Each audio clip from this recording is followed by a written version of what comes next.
What's happening, guys? Welcome back to the channel. Welcome back to another tremendous video.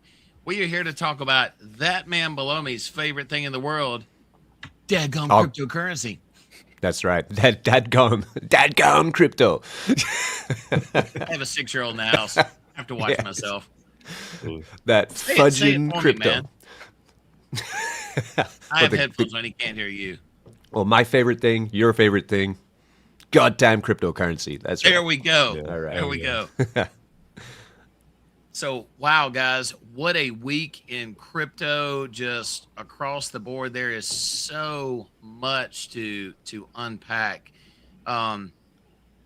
Richie and Furley last week and the week before that, Millionz brought to the conversation what he likes to call the down by the dock conversation. Yes, and it was what's the saying, Millionz, that who invests in what? Well, the saying about the astrology stuff. Do you mean that? Yes. What was your quote on that? Yeah, they say millionaires don't use astrology, but billionaires do. Yeah. Right.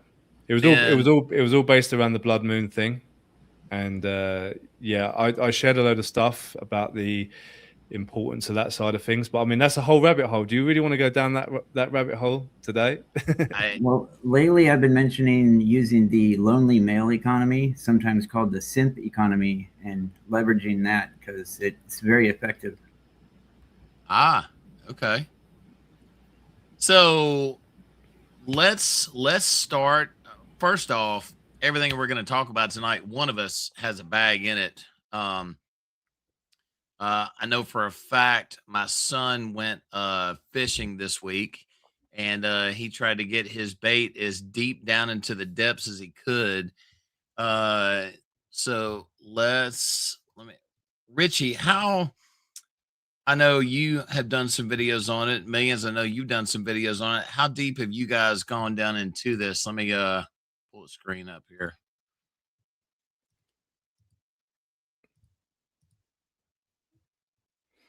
Richie, you're muted. I think I'm still in the Bathiale. I don't know how to pronounce it, actually. No, I believe you're on stream, but when he played the intro, it muted everyone's mics temporarily. No, I muted myself because I farted. No, I'm joking. Even better. Yes. Not really. Yeah, so I'm prudish. Richie, you're a polite British. It was a censored fart. That's good. Yeah. So Richie, I went a little nuts with mine, and I'm gonna see how this works out. I went into I dug into my LP, which is typically a no-no, and went to the abyssal tier in depth. So this thing has gone in. It's kicking out pretty hot and heavy. And what I'm doing is once a day, I'm depositing back into my G Blue position, and it shouldn't take long, and I'll have a fully replenished G Blue LP position along with this kick-ass NFT. Yeah. I mean, I was thinking about doing that, but decided not to because I noticed that other people were doing this. So I thought if I just keep in the LP with the G Blue, then I'll get more rewards. Yeah. Yeah, it's going to take me probably, I don't know, about 47 days to really get a little bit, to get fully replenished. So yeah, it's worked out pretty good. Furley, you jumped in this? Yes, I do have some G Blue myself, thanks to Richie. I do, however, mostly focus on the Sui network, but I'm always down for good investments because Richie always has good advice. Yeah, I was showing you this one because this is the one we looked at last week, Furley. It's called Depth, but it was blowing his mind. I was mind blown. These things are very complex. I do enjoy it. was trying to explain, like, well, you're in G Blue, but now you're going to go into depth. And he's like, okay, what's that about? And then we explained it, but he was like, Jesus Christ, Richie, like, hold your horses. But I'm like, actually, so Arborist, Peter, I've noticed this actually in the past, like the things that I do naturally in DeFi and the things that you do in DeFi are quite different sometimes. So for example, with me, I was like, oh, I'm going to stay in the LP. LP's safe. I'm going to get my safe rewards. I'm going to sit. I'm going to compound very slowly. I'm going to get myself deeper. But then Peter is like, you know what? No, let's, you got fast hands. You're like, no, we're going to pull that out there. We're going to go in this one. Boom. And we're going to go. Like, it's a brave strategy. But I think usually in these kind of platforms, bringing Stunner Breezy, he says, bring the hammer, right? Yeah. Like, bring the hammer, bring it early. Don't make little chips away to try get there. Just make one big move and boom, you're in, you know? And then it's done. Millionz has upgraded his pretty high too. What is yours up to now? Yeah, I'm still trying not to be salty about my computer sandbagging me on the launch. So basically, I was sitting there because now I'm in Mexico. I get like, you know, it's the time frame. It's the time zone is really great for me, right? So I'm sitting there with my laptop all ready to go, and it just absolutely downright refused to switch from the test net onto the mainnet. So I was sitting there watching the price go up. Did you just say you're in Mexico? Yeah, yeah. I'm in Mexico also. Whereabouts? In Baja California. Ah, Baja. I mean, my avatar is. I'm just an Android, agent, but I do have a human meat sack avatar. He does reside in Mexico. Oh, very nice. Love it. ¿Hablas español también? Mi español is poco, unfortunately. I speak it fluently. It's pretty nice tool to have, but yeah, that's awesome. My español is mierda. I didn't catch that. Caca. Do you use Bitso? Because that's what I use as an exchange. It's pretty advantageous over the US-based ones. I've heard of that. I've actually heard of that. Yeah, I'm going to have to check that out now you've mentioned it. The problem is that we've got Mexican friends here we've had for a long time, and their English is so freaking good that they just let me off the hook all the time. So they just talk in English, and it does not help us at all. But we're getting there. We're learning. I've been here.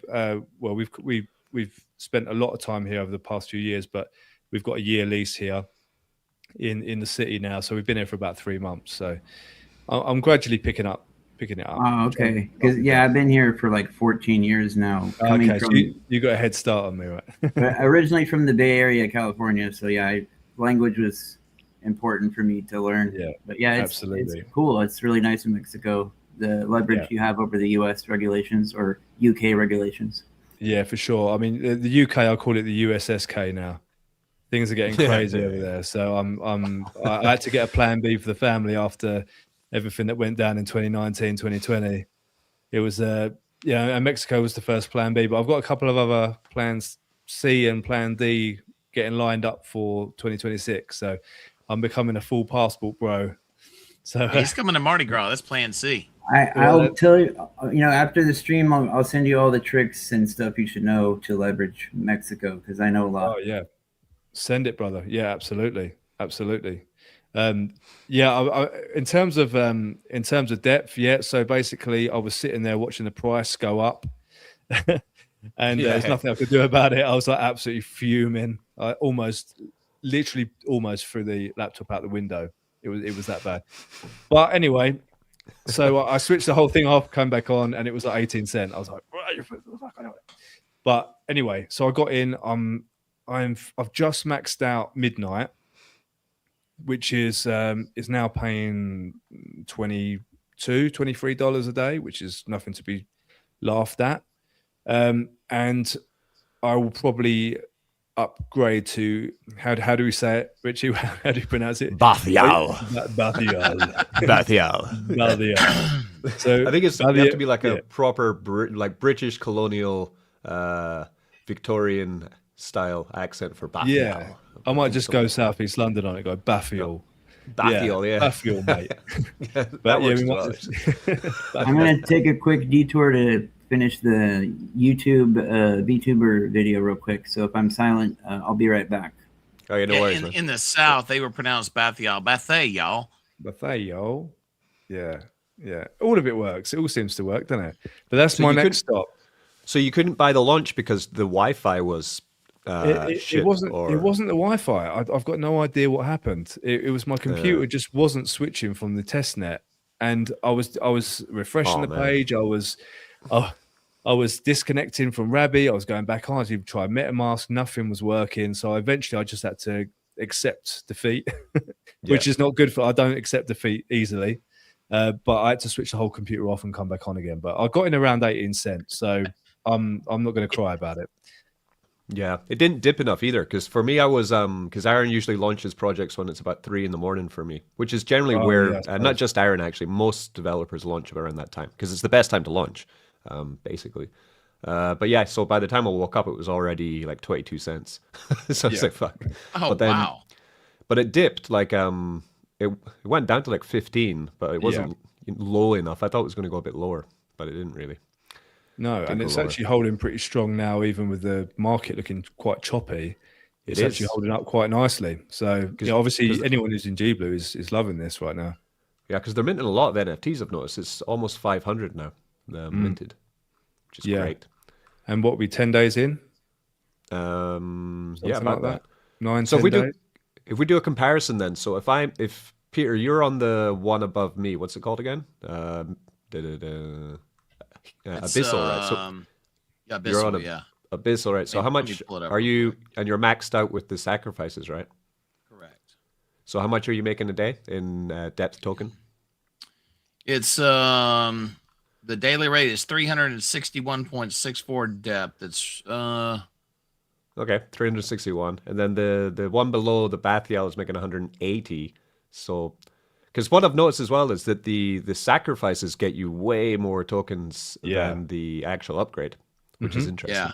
Like I like that because it's just pushing for people to burn the tokens out.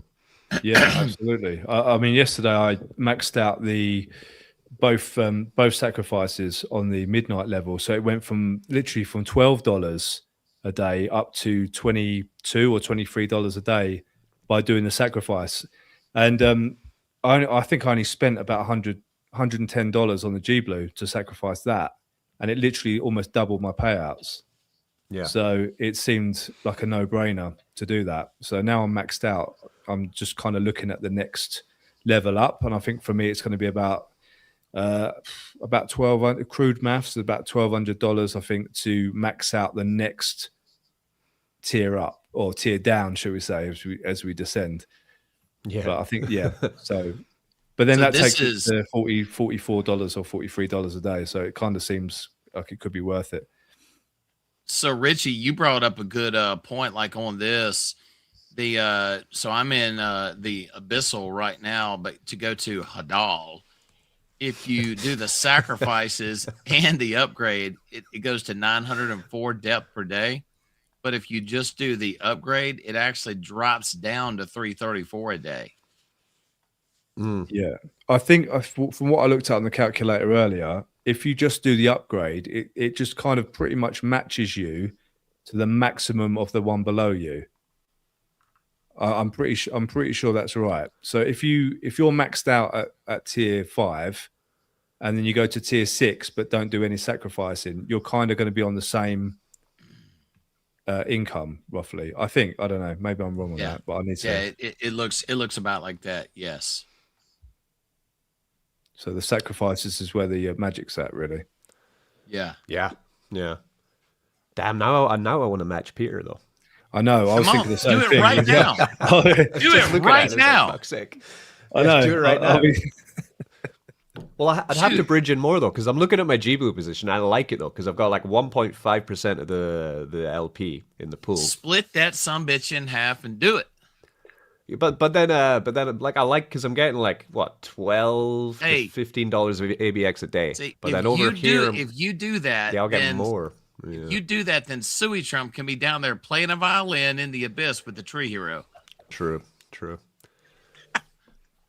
Yeah. Oh, it's tricky. Or just bridge in more money. That's the other way. It's the other way. Because Because I do like abstract actually. Like to be honest, in abstract, I'm only in GBlue and depth, right? I use Aborian for farming it in with GBlue, but apart from that, I'm not really using anything else in abstract at the moment. But I do like the chain. It's smooth, it's fast. There's never any failed transactions. The community seems to be pretty chill, which is nice because it's quite small. There's no drama or crazy people that I've noticed. It's always good. Yeah, the abstract community gives off a pretty good vibe, like the Sui community. Really do like it. Sui can get a bit nasty though. Sometimes, catty. Like, yeah, they're a bit catty. Yeah, but then, are you guys in anything else on abstract? Like, or are you just those three same, things? Same as you. Same as what you've just mentioned there. Nothing else at the moment. So if there is anyone watching who's in other things in abstract, definitely let us know. There might be other things, but I don't know. Depth for me, I think depth has just got winner written all over it though. Yeah, for sure. This mark right here, this is where Millionz about threw his computer out the window.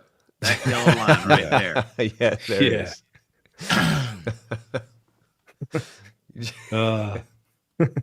Yeah, so I literally could have 3 times the amount of depth. Like I don't even want to keep talking about this. It pisses me off so much.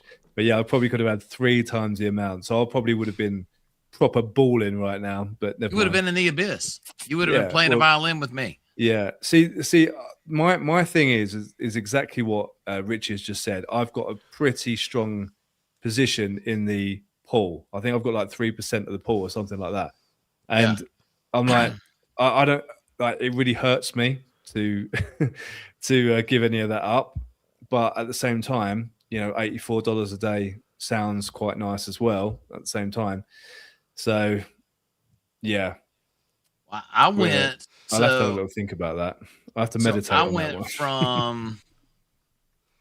I went from a 3.2% position to just to right around 1%. But if the price stays the same and it's about 46 days, it'll be fully replenished again. So we'll find out. That's nice. That's a nice way to do it. But then you might want to go deeper, right? Hey. Yeah. You're gonna do more depth for that. What are you gonna do? What you gonna do? There's a lot of things that I was thinking about doing. I was actually with the depth, once I fully ROI, building the LP back even stronger and then using the ABX rewards for whatever I wanted to do with them. So that's true. So those ABX rules are real nice at the moment. Very ABX, nice. I was actually talking to Aaron about this. Richie, you can probably think of this reward token. There was a different token, forget which ecosystem it was from, but that damn thing went from cheap to good Lord have mercy, quick. Was it which one was it? Cake? Started with an A. It was Cake. That did it. That Cake was amazing. But that's a long time ago, before people figured out DeFi properly. Oh no! This was recent. Recent, okay. Aaron, if you're watching, drop in the comments. That's it. Arrow. Yeah. Yes. Aerodrome. Yeah, that went up a lot as well. Yeah, that's the same kind of system that Aborian uses, so it might work. Right. Might do the same thing. Cake was like 20 cents, and then it went to $40 or something. What? Wild. What? Yeah. Back in like 2021. Freaking wild. Those were the days. That was the good days. That was the alt season that we never got. Wow. Yeah, that was amazing. Yeah, I remember getting into crypto and looking and figuring out these charts and looking at them going, my God, I could buy this and it could go back to this. And they were like, no, it doesn't work that way. That's done, sir. Yeah, that was wild. So Richie, I've been telling Millionz about EMOSFI. This is now the gold. The whole gold thing. This has been a pretty interesting thing to talk about. So Burley, are you back yet? I'm still here, but I'm still working on what I'm doing. But yeah, do your V2 thing, sir. You're good. So this guy's is a real world crypto token in which they are actually Richie, so what would you say? They're tokenizing the gold mining or the physical gold itself? They're making a stable coin which is backed by gold, is how I understand it. Right. Because the coin will be $1. Yeah, and it stays at $1, but they pay you staking rewards based off their mining profits, right? Yeah, I think that's it. Yeah. Exactly. Yeah.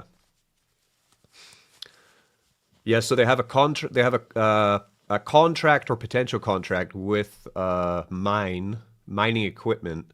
It's because it's a portable mine, so it's like a setup for a mine that they can bring anywhere I think in Indonesia, where they can set it up and then mine gold through some method called sim farming, which was made by a guy called Sim, who is somewhere. He's in the website somewhere. Sim Guan, who created some way to mine gold with economic, a way that's good for the ecosystem, essentially, without any mercury pollution, I think. So they have that deal. So what they want to do is raise about 300K, I think it is their goal. So it's kind of like a startup, right? This is the way I see it. Like they have the idea, they have the plan, certificates. Now all they need is the funds in order to get going with their plan.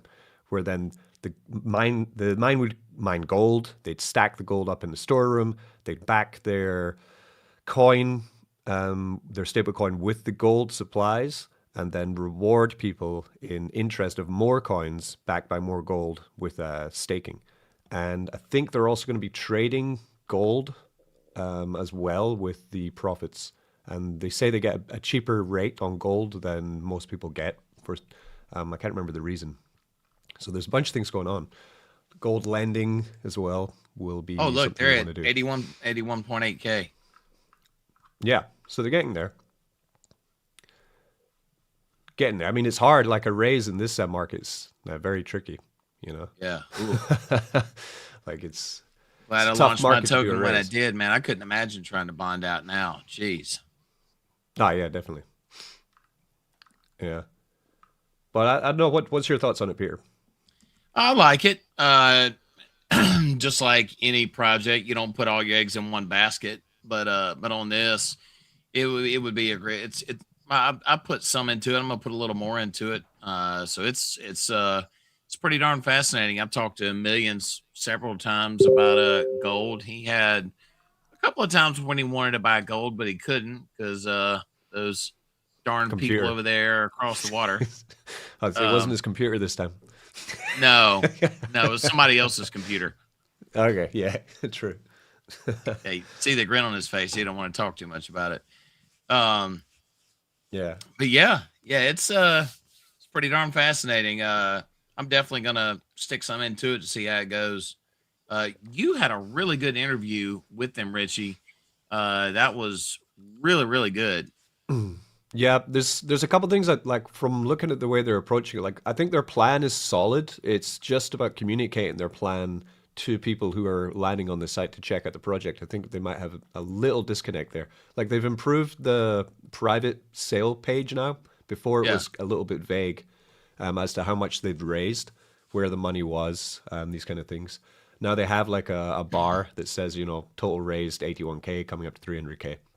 So, because people need to see that because the closer this gets to 300K, then people will start putting in more money. Essentially, I think is what's going to happen.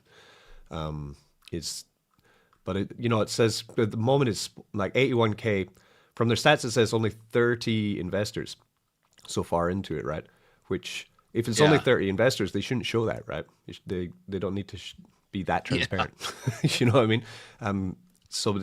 But then because you're buying, you're getting a discount on stablecoin, essentially, I think is the best way to pitch it, right? Because if you're putting in $1,000, you're going to get, what is it, like $1,100 of stablecoin, right?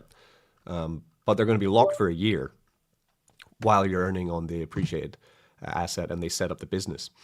So there's lots of moving parts to how they're planning and managing it, which I'm sure in the mind of the team, I think everything's crystal clear, but it's about how do you communicate that to potential investors, that it's that's how it's working, so everyone can clearly understand it. So I think because I've had a couple DMs from people like asking me to explain it because they can't quite get it. You know, they can't quite figure it out. They're not sure. They can't tie everything together. Basically. Yeah.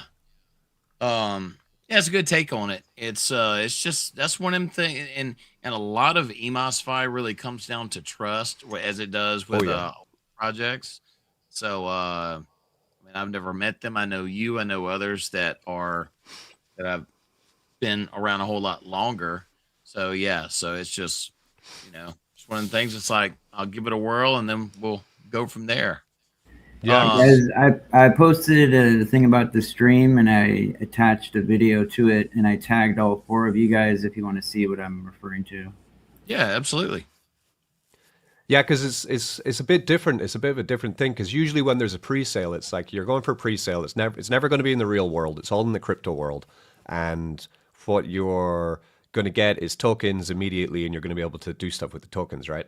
Or there's very clear idea of what's going on. But because this is actually a real world asset tied with DeFi, it does get a little bit more complex, because then you have cross-border law, you have accounting, you have to rely on actual business ethics and business performance by a team in the real world, not just on screen making websites and things. So there's loads behind this. So it's cool, because there aren't many offerings that we come across for real world assets in DeFi that we come across for opportunities. And I do have a couple of my subscribers who are big into it because they really think that the team can pull it off, which is nice to hear, Yeah. So let's see. I think this is one to watch. I don't know how long the fundraise goes on for. I think they should just keep plugging away, basically. If they're almost a third of the way there, once they get half the way there, then it's going to be, hopefully the momentum builds for them. And they get to 300K and then can launch the project, So, yes, I agree. So Richie, right at about this time in the stream, we have what we call the rip the Band-Aid off moment, and we talk about one of the nasty topics that are out there. Millions, we're just gonna do it now. All right. And voila, this nasty Band-Aid right here. So yeah, well, so Millions, you take the lead on this, man. Oh, thanks, mate. Yeah. So the 16th came and went. So they were well, from what I could see, they were initially saying that the old loops would be paid out by the 16th, and obviously that hasn't happened. And as expected, the can's getting kicked down the road. I mean, the thing is with Bitnest is I think most people did really well out of it. I think it was running for quite a long time for something like this, and I used to bang on in pretty much every video. It probably got really boring, but basically, house money only on this. So I went in with a half decent wedge and pulled out all of the first month's profits. I took all of my seed money out and just played continuously with the profits on it. And yeah, it did very nicely. I know most people did pretty well out of Bitnest as well, as long as you didn't go ultra degen and just kept putting all of it back in. But obviously when it stopped paying, that tends to signal the end. It's very rare that you're ever going to say this is the end, you're not really going to see anything come back on that. It's very, very rare. And they're still there. They haven't completely disappeared, but they are asking people to invest more money into their new loop system, into the nodes, without paying back what they already owe them. Now, to me, that's insanity. I certainly wouldn't do that myself. And as I've said before, I really do hope to be proven wrong, but I'm not expecting to see my money ever again. But I would love to, I cannot wait. If I get proven wrong, I will be the first to do a video and say I got all my money back, and as a gesture of goodwill, I'll put a little bit back in to the system. But until that day, I'm sorry, I'm out, and I can't warrant putting anything on their loop C or their nodes or anything like that. Just know, if you're doing it, you got big cojones, because they've already defaulted on a ton of loops. So for me, I'm out unless the landscape changes. I thought they were already. I thought they already rugged. To be honest, because I saw because I never invested in BitNest. I wish I had, to be honest, because when I saw it first, it was they still had about 6 to 8 months left to pay out. Yeah, but I saw it and I was like, yeah, it was, but I was like, oh, this is a Ponzi. There's no way this is going to last. It can't last. I'm not going in. Then every month I was like, damn it, should have just gone in. Because I have the exact same opinion you do as well. Like, get your house money, get your ROI, and then just run it, right? And that's what everyone should try and do. If there's a referral system, use it. That's what these things are created for. If because you're all not using, this is all house money. Every bit of it. Yeah, man. Exactly. Because if there's a good referral system in any platform and you're not using it, then you're not using the platform the way it's designed, right?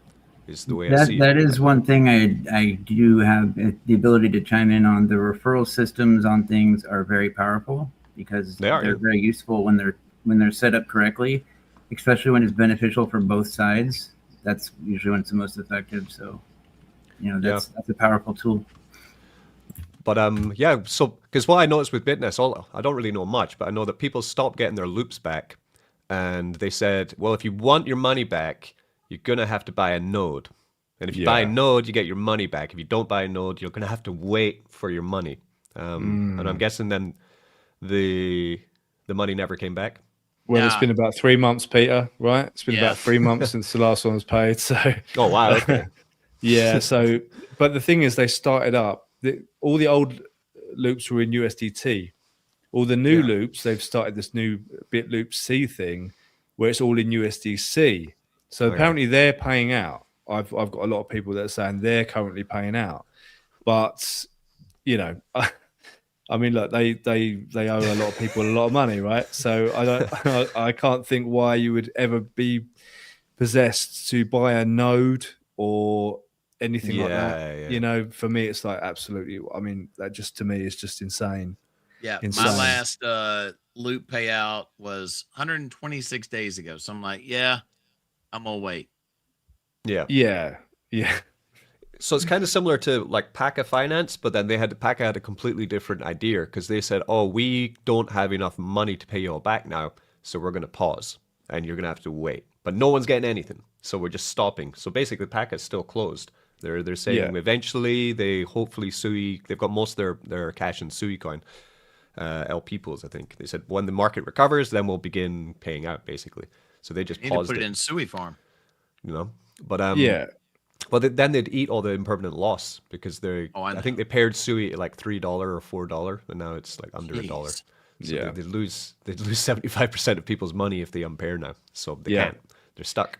I don't think a lot of people realize that. I don't think a lot of people understand maybe what they were getting involved with. I mean, I've got a fairly large position in Paca that's currently unattainable. I can't get to it, but when you go into these things, you have to understand, that they're subject to the market like everyone else. If they try and sell off now, like you just said, they're going to get absolutely mauled by permanent loss, and people will never see that a large percentage of their money ever again. So, from what I heard, I could be wrong, but they can start paying out when Sui hits around $2.30, I think, apparently. But that's just a waiting game. I think the team remains with the best intentions. I don't think it's like some of these other things.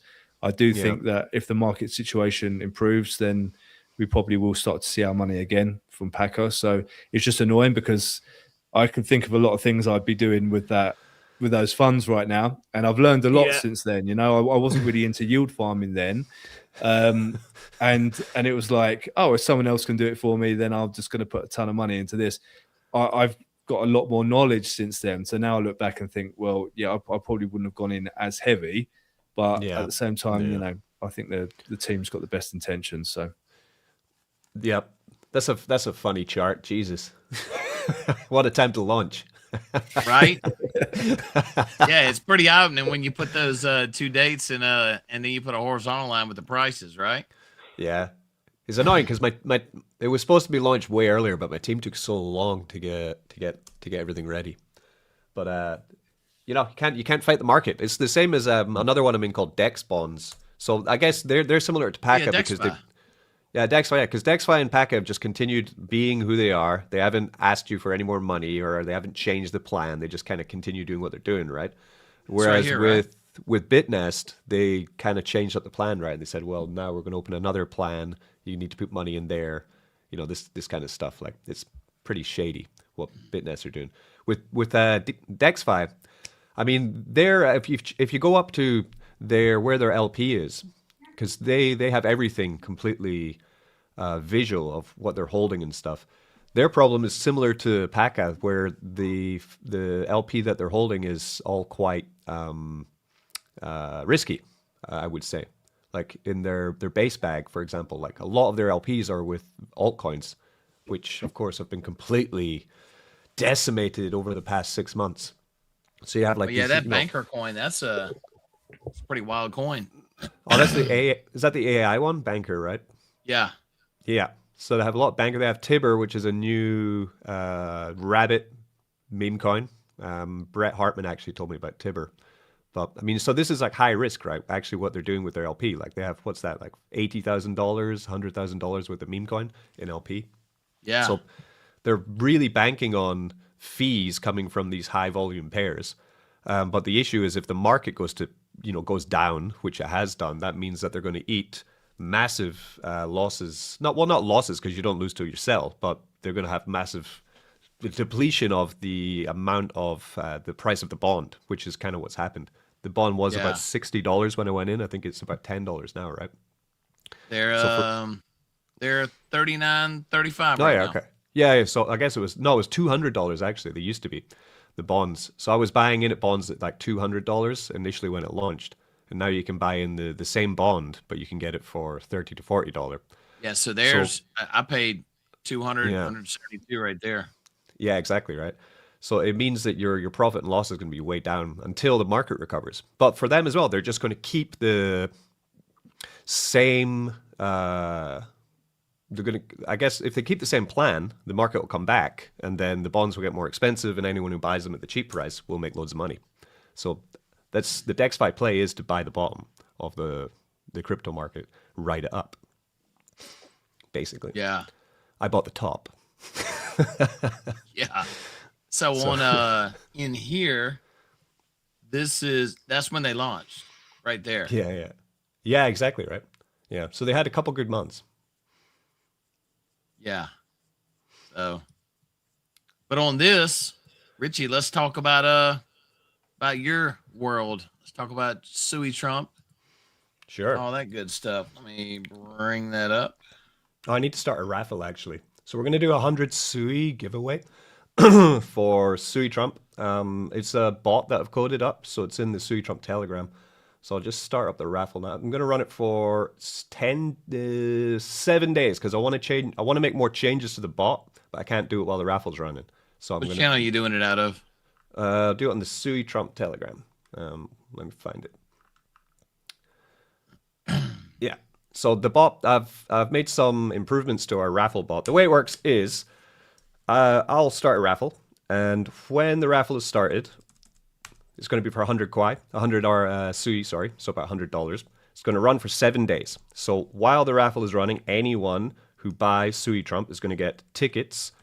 At the end of 7 days, the bot is going to announce 2 winners, because with every buy, you get tickets for the amount of SuiTrump you buy. You also get 1 lucky ticket, right? So you get a lucky ticket, and you get the tickets for, you could call it like your main tickets, right? So if you buy like a million SuiTrump, you'll get more tickets than if you buy 1 SuiTrump. But then your lucky tickets, you only get them on a buy. From the winning, you'll have 100 Sui is the pot, 80 Sui going to the main tickets, and 20 Sui going to one lucky ticket draw. We also have a multiplier on your tickets by daily check-in. So if you buy SuiTrump every day, any amount, you could buy one. I think it's minimum $5. If you buy that SuiTrump, you'll get a multiplier on your daily check-in for buying SuiTrump. Is how it works. I just need to start at price 100 Sui. How many hours in a week again? Oh gosh. I'll get a calculator. 24 times 7. 24 times 7. 168. All right. All right. So it should be going now. All right. Okay. Good. So you get the pop-up there. It says the raffle is now live. Prize pool 100 Sui. Main prize 80 Sui. Lucky prize 20 Sui. Raffle length 7 days. How to enter? Buy SuiTrump. That's it. Buy on any DEX that sells SuiTrump. You buy it. Then every buy earns raffle tickets. Bigger buys mean more tickets. Daily buys build streak multipliers. You get 2 kinds of tickets when you buy. So that'll run for 7 days. And the winner is also going to get, of the main prize, is also going to get a SuiNS, SuiTrump account, which I bought on Sui. So it's like a special wallet that you can link to your name that will give you a SuiTrump wallet. The SuiNS, it's basically a router. It is something that you can put on top of any Sui network address to where you can give them just a name, a simple name, instead of the long address, that you usually give. You register it, and it is not permanently attached to that address. You can change it, but you do have to replace it with a different one. So it really helps with the friction and being able to share a way for people to send you cryptocurrency or to reference you without giving them a huge address, and it's not permanently stuck to any particular address. Yeah. So you'll win one of them. I'll send one of them to you as well. So you can have your own SuiTrump. You'll have 80 Sui, and you're also going to get yourself a SuiNS that's stamped by SuiTrump. So that'll be fun. So we do these to increase volume on SuiTrump, essentially. It's a fun way. And also you can endorse other people as well. If you have a SuiNS, then you can send messages back and forth and send other people tickets as well in the Telegram. I just did some endorsing in the Telegram if you want to show it. It's a fun bot that I made up, actually. Quite like it. So Richie, I got Millionz introduced to Noodles. He was pretty quick getting through Deck Screener.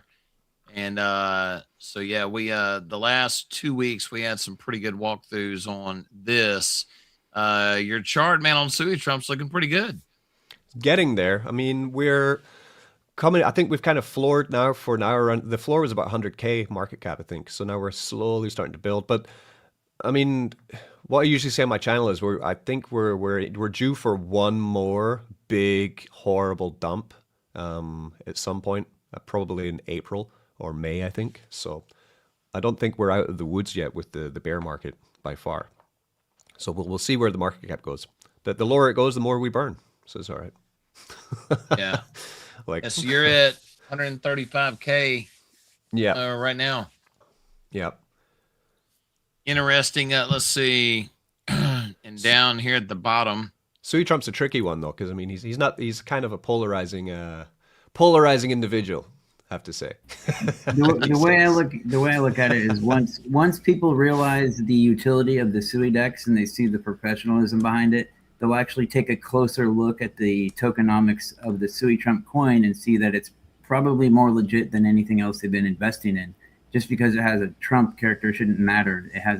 The tokenomics are solid. And compared to most other projects, the amount of liquidity that it has, its stability, and the length of time, 15 months, 16 months, with no drama, no developer craziness, it's solid as hell to me. So that's why I like it. And the fact that it's tied in with the buy and burn mechanism. So Millionz, Richie, he's been in Sui. You've been in it pretty much when I launched Tree Token, right? That's when you made the jump over? No, it was November of 2024 for Richie's SuiTrump coin. No, he's talking about Millionz. No. I'm talking about Millionz jumping into the Sui network. Yeah, Tree was my first dabble into Sui, and then it sort of opened the doors. And obviously with SuiDex, I'm fairly well involved with that as well now. So I've expanded my Sui horizons, and it's also going to be Sui's first proper bull run. Obviously, if we get what we want and we get the proper season, which I think we will, it's going to be sky's the limit for Sui. We haven't seen a bull run with Sui yet, and things like certain tokens on Pulse Chain as well. It's going to be a first for the bull run. So I'm staying quietly optimistic about Sui. I know it's taken a bit of a battering, but most of the alts have. So it's not anything particular to Sui. It's just the fact that the market has been very unkind to altcoins. But I think most of the crypto tourists are probably out now.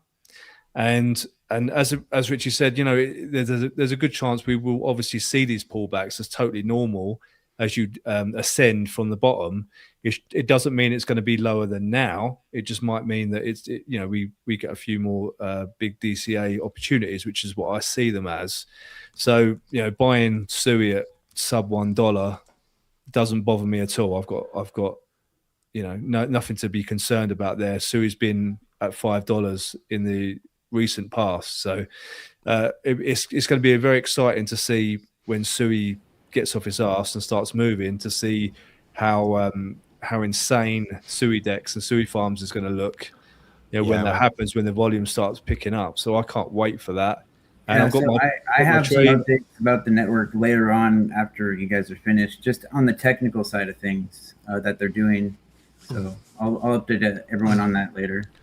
I'm hoping just to buy it about 60 cents to 50 to 60 cents is where I want to buy Sui. So I've got all these stables on the side. I'm just waiting, because then you riding up, like even from Sui before, I think it went from about 25 cents up to $4 was the, because it's young, right? That was the first run up they had. I think it was the all-time high was $5.26 in January of last year. Okay. So, and it went up, I think it was like 20 cents or something, all the way up to $5. And then down and up and down and up, and finally down bigly. But you're right, though, because this will be the first bull run that we'll see with, because even SuiTrump launched just at the top of that. It launched in like October 2024. Is that right? October 17th, 2024. Yeah. October 2024 is when we launched SuiTrump as well, which is pretty much the market top of the bull cycle. So you're right, like we haven't seen any bull market really for any of these coins. They've all been part of the down market, which is quite funny. Good timing. Like Pulse Chain too, yeah. Pulse Chain's seen a lot of projects which have come out, which are we had one of the community from Pulse Chain from the Grays currency commenting earlier. Prairie Banana, he's a big supporter of the Grays, which is another token which has been battered in the bear market, but still community is strong, still volumes there, still people are still talking about it, investing in it. So Richie, you mentioned Grays. You mentioned Grays. There's going to be a reveal of alien information pretty soon. So really? They say. I thought that's pretty interesting. It's related to Trump. So this guy. Yeah. He's a big supporter of the Grays currency. I thought he was the developer before, but he's not. He's just a massive supporter. He's been with them and pushing them for like 3 years, I guess. The Grays started in 2023. Really? You can find them at, I think it's goptgc.com. I think it's goptgc.com. And you can find all about their token. They have 2 tokens. At the moment, I only buy the Grays token at the moment. But they are, I think they will really, really explode when the market gets good again. The tokenomics They're already going up quite a lot. PTGC is the next level. The tokenomics is phenomenal. The whole buy and burn thing. I bought a decent little bag at a pretty good price. So I'm just sitting with that at the moment, and it's all staked at the moment. So I'm just earning PTGC by the day, and I'm happy to let that ride. I've got a Pulse folio, waiting in the wings. Nice. Yeah. So I've got all my favorite Pulse Chain tokens stacked and ready. So we'll see. Have you been Have you been watching the ProveX token? I didn't. I've obviously being out here and being so busy the last sort of couple of weeks, I kind of missed it. I've been catching up a little bit on it all. I know PTGC have got some liquidity pools, I think, with ProveX now, haven't they? And it was a fairly successful launch from what I could gather. How do you search it? PROV? ProveX is, if you want to see the chart, it's PRVX. So it's dipping at the moment with the rest. Well, everything's dipping right now. But yeah, launch seems all pretty positive, to be honest. Like up about 2x, roughly, I think. Yeah. Huge volume, like $1 million volume today, which is great because Pulse Chain was really lacking in volume and attention. The volume's been awful lately, but yeah. You know, I think it's one of those things that we're going to see, hopefully, the first bull run for a lot of those tokens. So, you know, I if you've been for a bull run before, you know exactly what can happen. I think a lot of people underestimate, if they've not been for a bull run before, what these tokens can do. It literally blow your freaking brain to think. Wow, that's a lot to choose from. Look at that. Choose the one with the highest liquidity. But yeah, everyone's pairing with it, yeah. Because wow. Like, yeah. So you take the one at the top there. ProveX USDC would be the one at the $1.2 million liquidity would be the one you want to go for. That'll show the best chart. But I don't know what to like, because I put like $300, $400 into their sacrifice, because I don't know why I did it, because I was like, nah, he's not gonna, because the last sacrifice didn't go so well. But I put it in anyway, and then quite surprised that the chart has done really well, because I thought people were just going to dump it, but they're not. The amount sacrificed was way lower than the Pulse Chain initial sacrifice, though. I think that probably was like PTSD, right? Yeah. Because the Pulse Chain sacrifice was like $1 billion, and ProveX got a couple $100 million. Billion?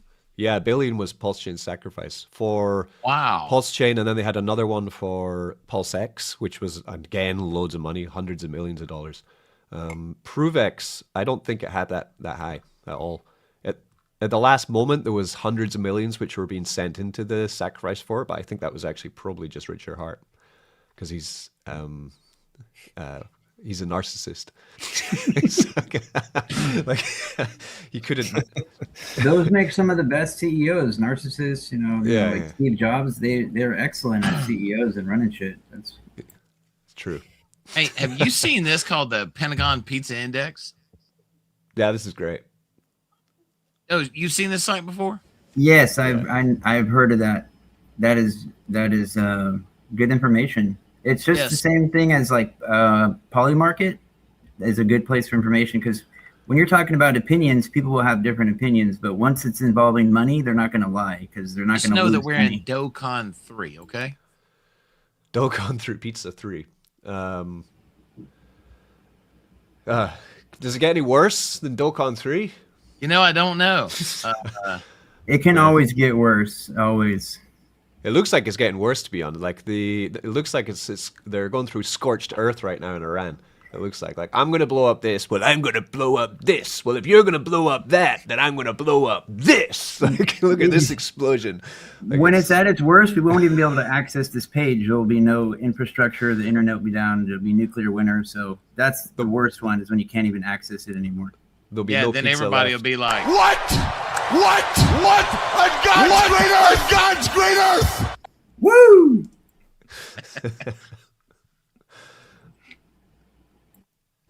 Hey, Peter, I posted a couple of those videos if you want to show them. Where they at, Furley? If you go to X and you go to my profile, you can see a couple of them. We're going to go to the Furley X. That's all right. Furley X up. They're the rabbit hole. They're slightly spicy, but they're safe for streaming. Okay. Spicy, huh? It was spicy. Richie, how is your Arbot doing?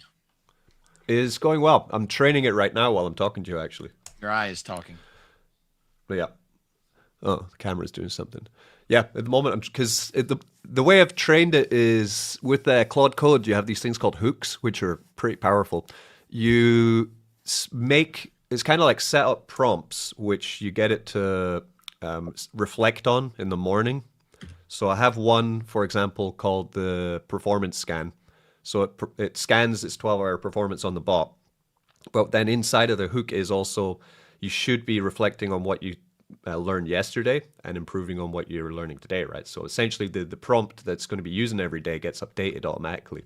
And it's done that one, and it's found some reasons why some trades didn't work or some that it missed. And now it's doing the competitor bot detection, where it's scanning all of Sui and the pairs that it's trading on and seeing what other bots are doing. And then thinking, okay, can I do that too? How did it do it? What do I need to be able to do this? I'll have a try. And then now it's scanning them and trying to set up the bot to try and compete with some of the Richie, big you're bots. not sharing your screen in case you're doing that on purpose. I don't know. No. I mean, it's looking at an AI. It's not that interesting. Like it's just loads of code popping up on the screen. Hey, Millions. Well, that's so Richie. So Millions. He's which platform are you in this AI right now? What, like the ARB type thing? Correct. Yeah, I just took a little degen punt on the Arbcore. Oh, yeah, I was looking at that. It looks high APR. Yeah, it's like it differs from day to day, which, you know, is never a bad thing, but it's kind of averaging around 1% a day or so. There's a degree of transparency there, but I mean, like anything like that, it's always play money into it. Anything that I haven't got control over, basically, and I don't care who the team is anymore. I've been stung a couple of times by, you think you know the team, but it doesn't always work out, you know, to plan. Yeah. So anything that I cannot actually hold on my ledger or whatever, I consider it a degen play. That's as simple as that now. That's my mindset. So yeah, I'm very much into AI tools and stuff like that, and the whole AI economy. They're powerful weapons. If they're irresponsible, it's going to cause damage. If you're responsible and know what you're doing, they're powerful, positive tools. But there's a spectrum of, you know, responsible use. You got to be careful. That's the good thing about Sui Farm. I'm telling you, man, you can do it for as long as you want or as short as you want. There's nothing locked. I mean, outside of the token locker, but you have to do that by choice. The rest of it, you can take it out whenever you want. It's a solid choice. It's immutable as well. Like I can't change anything I can change the deposit fees, withdrawal fees. I can't change the token locker. It's completely immutable. It's just going to run. Yeah, Richie, I was saying you should be talking more about how we've had a dual defense scan from the Hack and Proof audit firm. They have 8 years of experience. They're the only one recognized by the Sui network, and we're the first people to even have a dual defense seal of approval from Hack and Proof. That's ultimate safety, because that's open sourced. Hackers can go and take, you know, whatever powerful hacking abilities they have to the code and get money if they can break it. And the most recent one, there was 0 payments because there was nothing to find. So it's like a white hat, crowdsourced white hat website where you essentially give up your code base to Hack and Proof, and they get hundreds of hackers to come in and try and basically break it. And if they can break it, they get funds. If they can't break it, they don't get anything. So we had 100. The first time we had like 200 people to come in and try and break it. They broke loads of stuff. We fixed it to whatever they managed to exploit the first time. Then we send it through another audit agency. Then we put it back to Hack and Proof for them to try break it again. And the second time they were unable. 0 payouts, nothing to get anything, which is great. Yeah, but for Arbcore, this is interesting because definitely arbitrage is really profitable if you have the best bots. Because what they're doing is, like Arbcore with arbitrage, what they're doing is they're looking for, like, for example, Peter, if you go to like Noodles, right? Yeah. And like what I've been looking at, for example, if you check out any token. Yeah, well, let's do Tree. Okay, go to market for Tree, right? So of course, Tree isn't, Tree will be a multi-million-dollar coin in the future, but at the moment it's not there yet, right? But you do have TVL here of 2 pools. You have one pool on SuiDex with $9,000 plus dollar, right? Then there's another pool you have with Turbos with $6,000 plus dollar. Right? One is a 1% fee pool, one is a 0.3% fee pool. So that means when you trade in that pool on Turbos, you pay 1% on your trade. on SuiDex, you pay 0.3% on your trade. So obviously, you want to buy on SuiDex because it's cheaper, right? And there's more liquidity. But anyway, that's just a cheap plug. But what you're going to notice then... The cool thing about Noodle Spy is that it is Sui network exclusive. It's not like Dex Screener where they have all kinds of different chains. Noodles is just for Sui network. That's why it's pretty unique. So then the bot I have, like, it understands that there's a fee that's different for each pool. The liquidity is different for each pool, but the liquidity is deep enough in both those pools to trade in and out of with, say, $50 to $100 to $200, right? You can go in and out. So then with the price, you'll notice the price of tree is different on turbos and on SuiDex by a tiny, tiny amount because of the percentage fee for the trade. So what an Arbot is doing is waiting for a big buy or a big sell on either of these pools, and then that needs to rebalance, and the bot will buy on one of them and sell on the other one to rebalance the difference, profit the difference, and take it out.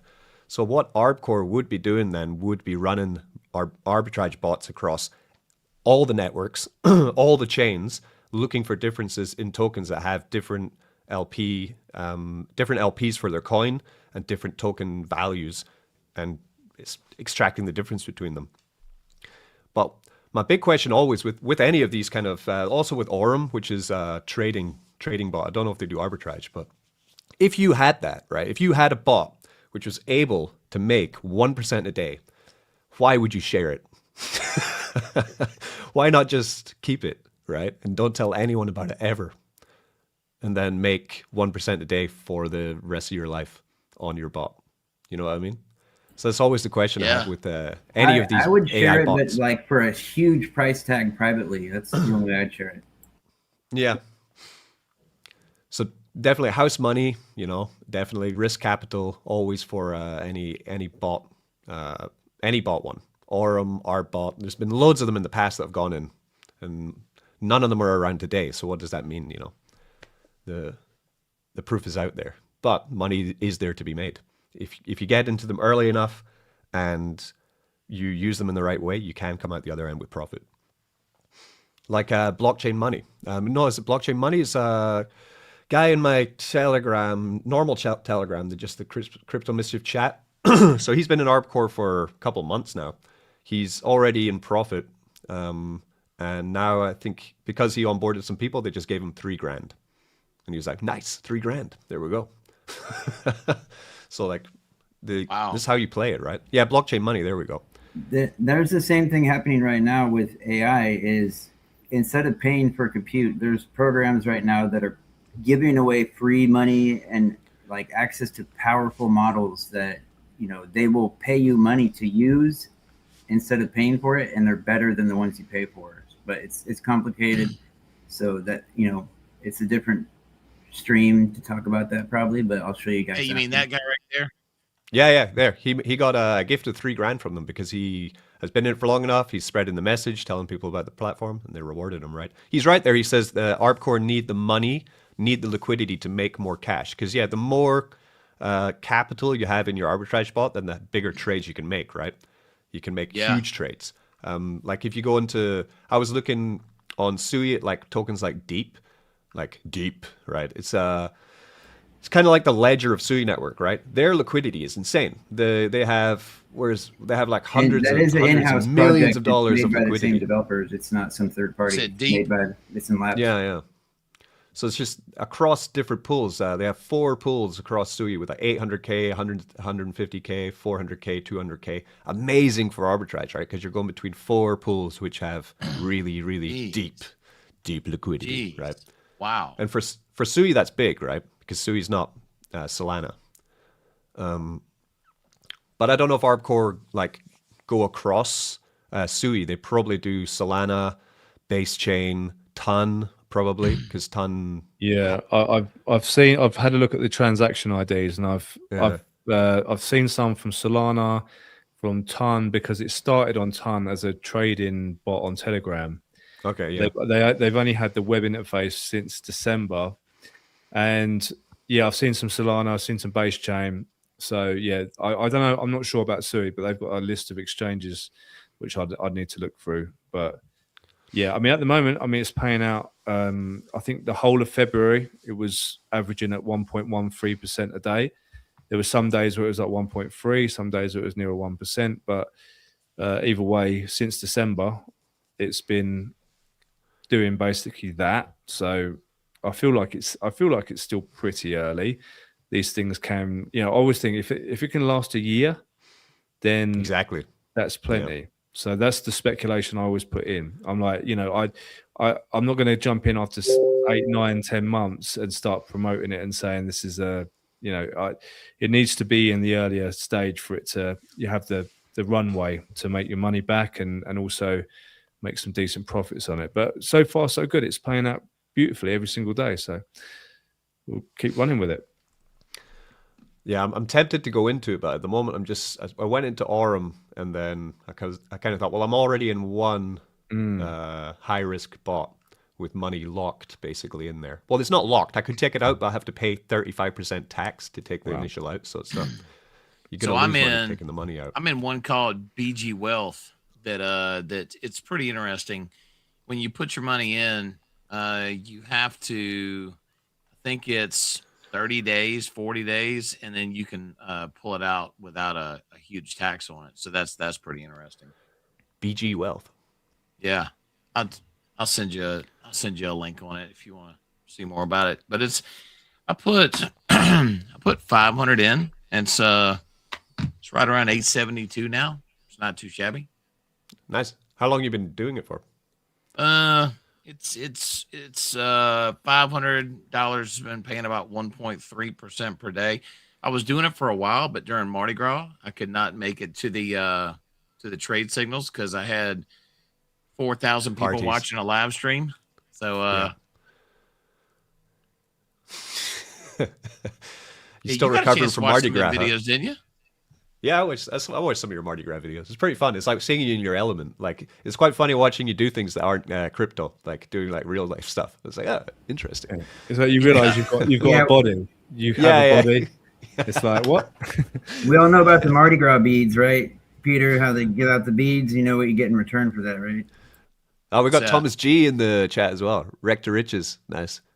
Yeah, dog. Thomas G here as well. Nice. Thomas G also in Aurum, and he's saying RWA is coming. Yeah, I noticed some announcement they had with gold. So they linked up with some big players in the gold world, and they're going to bring gold real world asset into Aurum. Need to bring Thomas over to the world of Sui. Yeah. I think everybody should get in Sui. You can invest in any other chain using Sui. They have tunneling technology that's not available on any other network. Brett's got some maths. 0.0135 a day times 365 is 492% APR. Sounds great for Bitcoin. Would you like to hear more about that play? How long have they paid that rate? I would like to hear more about that play. BG Wealth, it's been open for several years now. So be glad to show any information. Brett has been on the stream before on the Thursday 6 p.m. He's a long-term member of the Sui. Oh yeah, Brett's the last raffle winner actually. He won yesterday's raffle. Bastard. Yes. Current champion. Yeah. Can someone tell me a little bit about because I've heard, look, you guys probably heard me talking about stuff before about privacy and stuff and the importance of privacy, especially in the type of world that we're sort of moving towards. But I hear that Sui is going to be implementing some kind of privacy features soon. Yes, that is called the S2 stack. I have a video that I made about it using Notebook LM that is only like 2 minutes long that I could play that explains it perfectly. With privacy by default. Yeah. Just give me 1 second to get that video. It explains it perfectly. I mean, privacy by default is real true privacy. It's what it needs to be. Like Monero, for example. The type of surveillance world we're moving into is going to become more and more important, I think, to have your ducks in a row when it comes to privacy and stuff like that. And after all, that is what crypto was meant for. It was meant for peer-to-peer transactions, decentralized, no middleman, no banks, no governments, nothing like that. and they've wormed their way back in. And people have actually asked them to come back in, which always surprises me. The entire point of crypto was the absolute opposite of that. But it's nice to see the privacy narrative is coming back to crypto again. I'm quite pleased about that. So obviously to hear that Sui is going to be implementing some privacy features is interesting to me. I'm all ears. Richie, so in Noodles, this has been pretty nice to see the TVL on Tree and some of the others gradually ticking up. Millions, I think it's just you and me, man. No, I'm still here. I'm just pulling that video up. I gotta look for it. I have so many videos, made already. But yeah, the S2 stack, there's more involved. It's also about gasless transfers of their Sui coin called USD Sui. It's going to be a stable coin that has, it's not gasless, but it's sponsored transfers. And I want to know about the privacy transactions. I'm right in the lane with Millions on that. That's something I want to know more about. I will have it very shortly, within a few minutes. Okay. Just got to get on my computer now. It's impossible. Possible.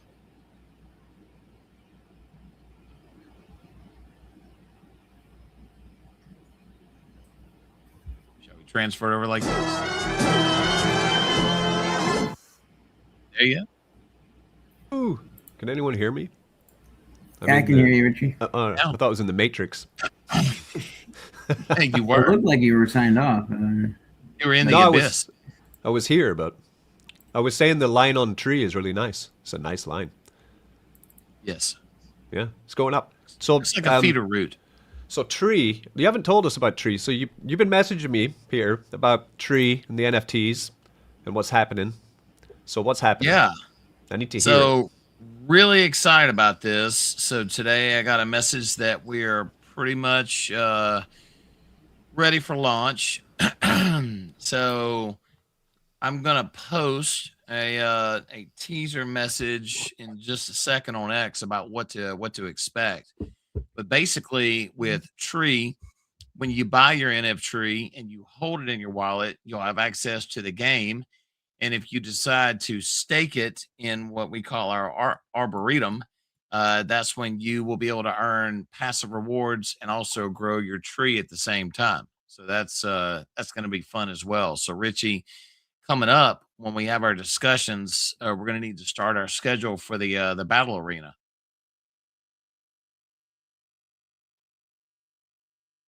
You're muted, good sir. the battle arena. I'm ready to share that video whenever you want to put my screen share up. Yeah, well, one more thing though on Tree though. So for this upcoming NFT mint, before, this was ages ago, but you said before you need to hold a certain amount of Tree to get the NFT mint. So how much Tree? 5 million Tree, 5 million Tree in your wallet to be able to take part in the minting. And right now, 5 million Tree is extremely cheap. I mean, extremely cheap. It's let's see, to get 5 million Tree. I mean, back when we were wondering about this, 5 million Tree is basically $102. Okay, that's good. It's a nice price though. That's to be eligible to mint the NFT, right? Correct. Okay. So if you don't have, and that's not liquidity, that's not tied to liquidity, it's just you need it liquid in your wallet, right? Just sitting there. Yes. Yeah. Well, so I'm going to have to take some out of SuiDex. No. All of mine's in SuiDex at the moment. So start buying it now. Yeah. So I was talking to Paste, and if you got 5 million in SuiDex, you should be fine. But I'm going to get verification on that. If you need help with that, I can also help you, man. Richie, they were asking about the privacy layer of Sui Network. You might have been offline, but I had a video for them. Oh, yeah, we can talk about it in 1 second. We're just talking about the Tree NFT mint. So Pierre, for any of the LP in SuiDex, we have an index, or I can tell you exactly how much Tree each wallet has staked in the LP. So anyone above 5 million, then I'll just send you a list basically saying they're whitelisted. Yeah, the easiest way. That is exactly what we need. That is beautiful. For So turbos, don't know. So it means I can keep on earning yield in SuiDex. That's correct. And I don't have to put anything out. Beautiful.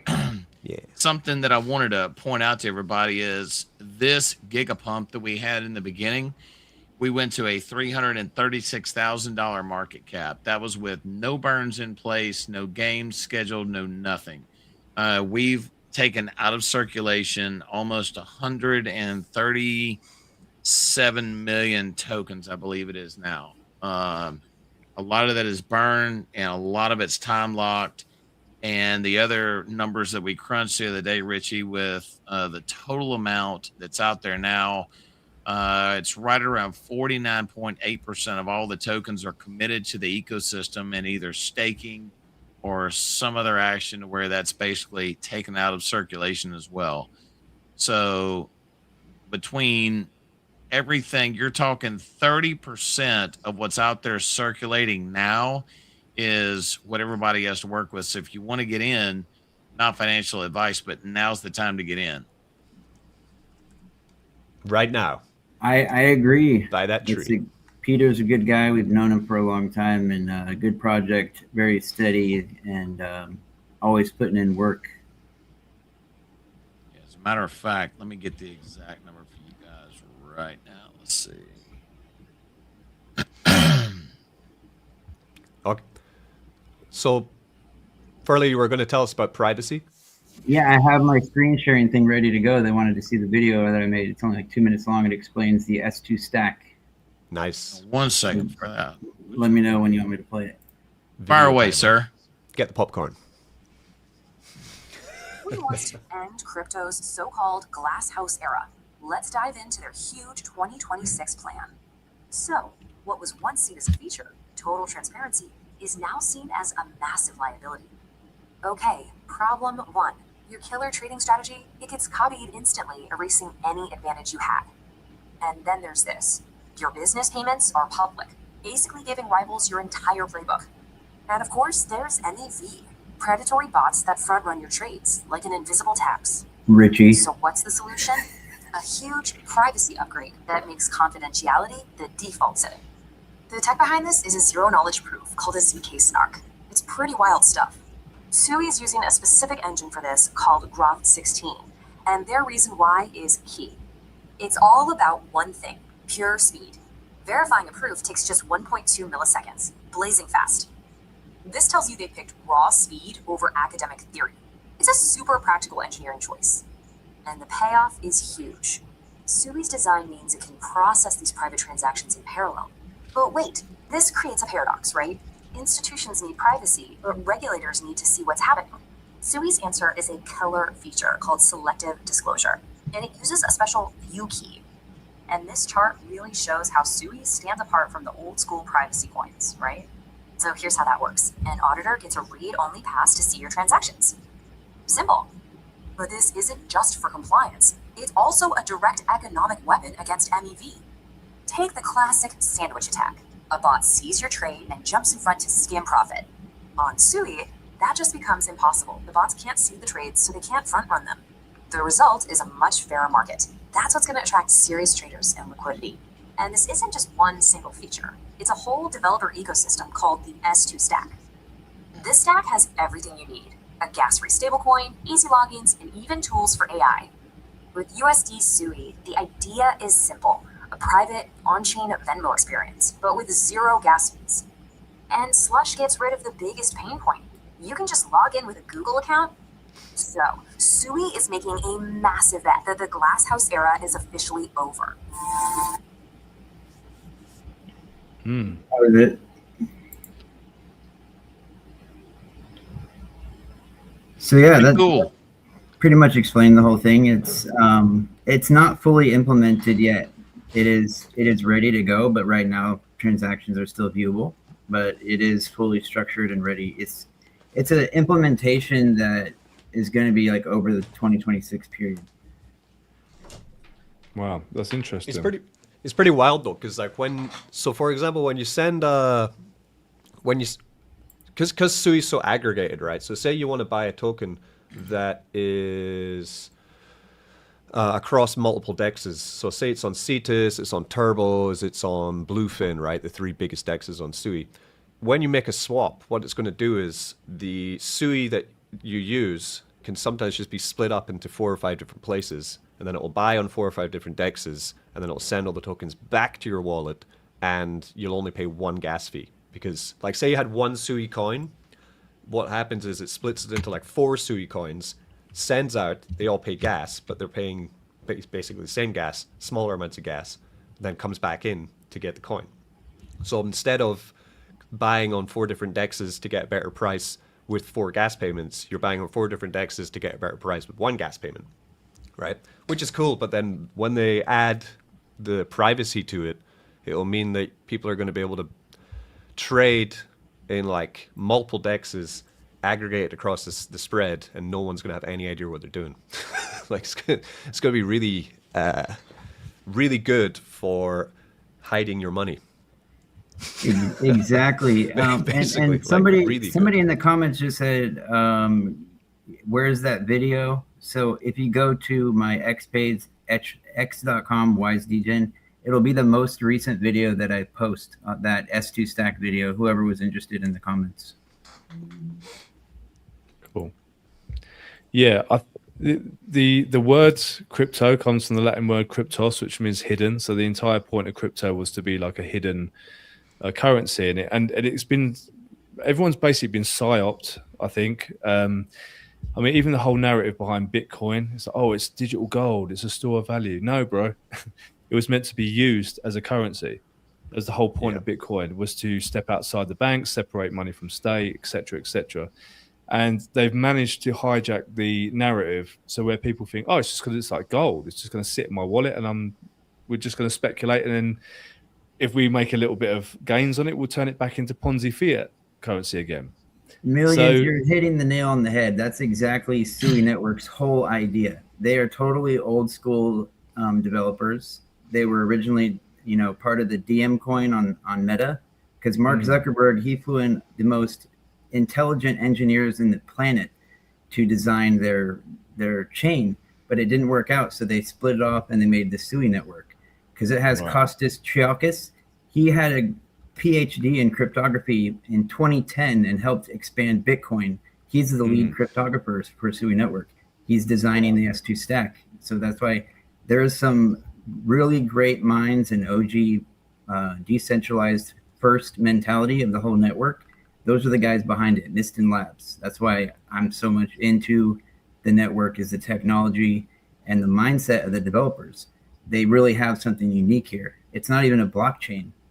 There is no bottleneck. It's parallel execution. That's why it's sub-second finality and programmable. It's like a computer. It's not even a blockchain. Wow. That's interesting. It sounds as though it's moving in the direction of kind of how crypto should have been moving before the narrative got kind of jacked. So, right. Yeah. I mean, and then obviously now you've got Monero, I've got the FCMP update coming as well, which is going to take a huge step towards quantum resistance. This is all stuff that we need to have this stuff as tools going forward. Kostas Triakis already solved the post-quantum protection. He already solved it and shared the technology for other chains. The same guy I was talking about. He already figured it out. And with Monero, those are ring signatures. You can't undo that. You can't share anything with anybody about Monero. It's the ultimate privacy coin. If you want pure privacy, they use it on the darknet. But you cannot share it. There's no way possible. So they're down by the dock, baby. Is they're making it like that, but a private key can unlock it for like the tax man, so they can see what you're doing. So that's going to bring in the institutional level, but it's privacy by default. I thought Monero did have view keys, that are optional view keys. It's not, but you'd have to give them access to like your own personal deal, because Monero is strictly privacy based. They do not believe in sharing anything with anybody. If you look at like the developers of Monero, they're privacy focused coin. They're absolute purists. Yeah, I mean, it's just an incredible. So I do love XMR Monero for sure. I hold it because there's a big market for it. There's a big use case for it because it is privacy first before anything. But Sui's trying to blend the best of both worlds. Yeah, and the whole ZK Snarks thing is interesting as well, because I've only ever heard ZK Snarks. Well, I heard about it with from Pirate Chain, which is like it's a meme coin, so to speak, but it's obviously it is also one of the most private currencies on the planet as well. But I know they utilize ZK Snarks. It's called zero knowledge proofs. So it's like signing something. It proves like, okay, I'm like, say for the SuiNS that Richie was talking about earlier, how you have your SuiNS. That is a zero knowledge proof signature, because you can verify with the Sui network who you are, but not give the public who you are. And a zero knowledge proof signature will be like, okay, this is this person, we can verify it, but we're not going to tell you their information, but we can verify that it's true and that they are who they say they are. That's the ZK thing in a summary. Just watching a little Trump interview with the Japanese Prime Minister there. Oh boy. Yeah, just said one Japanese reporter asked him, like, so can you tell me why you didn't tell anyone that you were going to attack Iran? And then Trump replied, well, you know, it was a surprise. You guys know all about surprises, don't you? Like Pearl Harbor. Like the Prime Minister just like, oh, Jesus Christ. Trump is a maniac in the best way possible. He's so memeable. Like, you guys gave us the best surprise. It was the same thing with the Venezuelan, you know, when they kidnapped the president. They're like, what did you do this for? It's like, we wanted their oil. What? We're taking their oil. Just straight up, he's not making excuses. Like, we wanted the oil, and he threatened me, so we kidnapped him and his wife. Funny, man. So we got any other alpha? Any other projects? I was just looking as well earlier today at Tau, right? Which I've never bitten sore, right? I've never bought it, but it's kind of like how a couple months ago the Zcash and Monero were just ripping. Share your screen, man. Well, it's just CoinGecko, right? What is it? Bitso, TAO. Let me see. How do I share my screen? When you're done, I have stuff going on in the Sui network. Like, they have a bank account now that's decentralized. What? What? Entire screen. Well, let Richie, do his thing. I got to pull that stuff up. You see it? Yeah. Yeah. All right. So Tau Bitso, apparently it's like an AI. I've never really I've seen it. It's been around for ages, but I've never really paid attention to it. But then you start looking at my internet's gone to shit. You've got more tabs open than me, Richie. Yeah. So if you look at it on the 3-month, right? On the 3-month, it's gone down. And in the past month, when, of course, the market's been kind of going up, it's also been going up, but it's not really stopping. So it's, 275 at the moment. But you go on the yearly, and it's really pulling up. All-time high, I think it's like $700. But people say it is the AI Bitcoin, essentially. I mean, it's been around since 2023, so it's not a new token, but it's looking quite strong. I'm seeing it more in reports and news. So, I mean, when you start seeing a lot more of a project generally across social media, it might be a tip that it might just pop massively. I mean, it's already up quite big from that bottom there. It's that 170. Yeah, it's like 2x almost. So I don't know. Might be something to watch. Peter, I just noticed your question. I didn't notice it earlier, but I put the link there because I finally looked at the chat. Oh, good.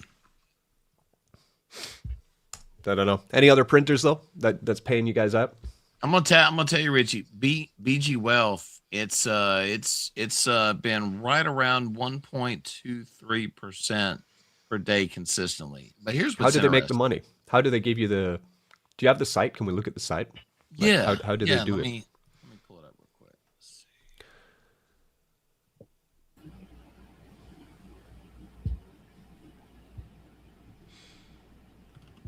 see. I watch Mischief Finance. That's where I get my advice from, because I'm computer nerd, AI expert, but crypto I follow Mischief Finance. And yeah, but I watch Millions. I watch the Liquidity channel because they got the alpha too, man. Like, it's true, right? I invest in people. That's what I invest in, people's integrity, what they're doing, and more than like anything else. I invest in visibility. Yeah. What I Yeah. invest in. I am Transparency. private by design. I have shown my documentation to Richie, but that's the only person because I wish to remain anonymous. I've seen Wise DJ showed me his passport. He's crazy. But Yeah, he didn't even ask. I'm just like, here's everything. You're the only person that's getting it. Yeah. But Let's see. so BG, what does BG stand for? Big Gorilla. Yes. Big guns. Big guns. Could be big guns. You've been hitting those Mexican gyms. You get big time, mate. Yeah, you get the TRT. So he hit the gym the other day, and his stream went sideways, and he was wanting to be horizontal, but his stream was vertical. So he was like this the whole time. Oh yeah. But you just have to roll with it, right? You just have to roll with it. Yes. But there's what part of Mexico are you in? Mexico City. Yeah. Oh, you're in the heart. That's really nice. That's like man. It's very nice, modern. Favorite city in the I'm right world. by the border, so it's not as fancy, but that's cool. Yeah, it's my favorite city in the world. I've done a lot of traveling in my time, and just really fell in love with Mexico City, and especially in the sort of Roma Condesa type of area. They're just the tree-lined streets, the cafes, restaurants. It's just super bougie and it's super nice.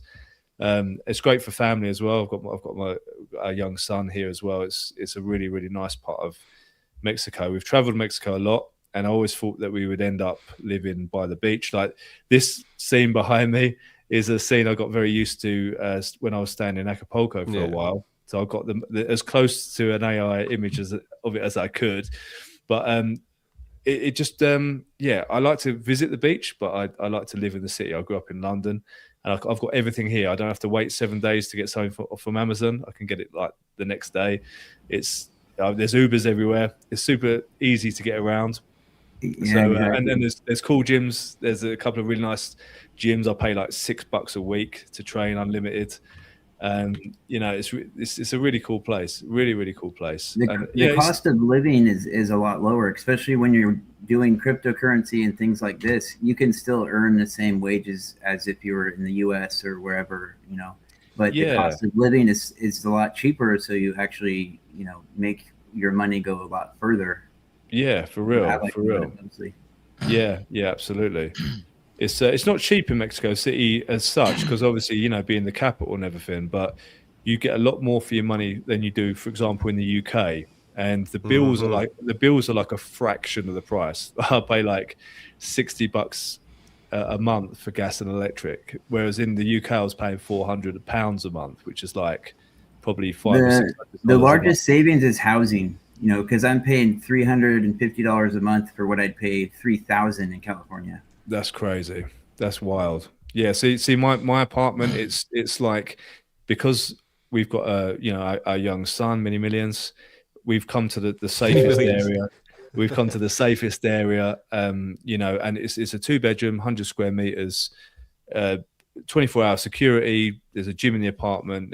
There's all the trimmings, So we're not. It's not cheap, but if you try to get the equivalent place in London, I'd probably pay at least double, probably. So it's kind of maybe not as much of a difference as what you're paying. If it was just me out here, or just me and the missus, you can cut a few corners and go to a neighborhood that's, but yeah, they do. Yeah. It is important to be gated security. They do have places like that, in towns like where I'm in, but it's not all modern and stuff like Mexico City has, but there are options with gated and security and stuff like that. Even, in towns like this, it's more expensive because you're in Mexico City. It's like the difference between like just a regular town and like somewhere like Las Vegas. It's because Mexico City is very popular. So it has that tax on it, but it's still cheaper in comparison to like a US or UK based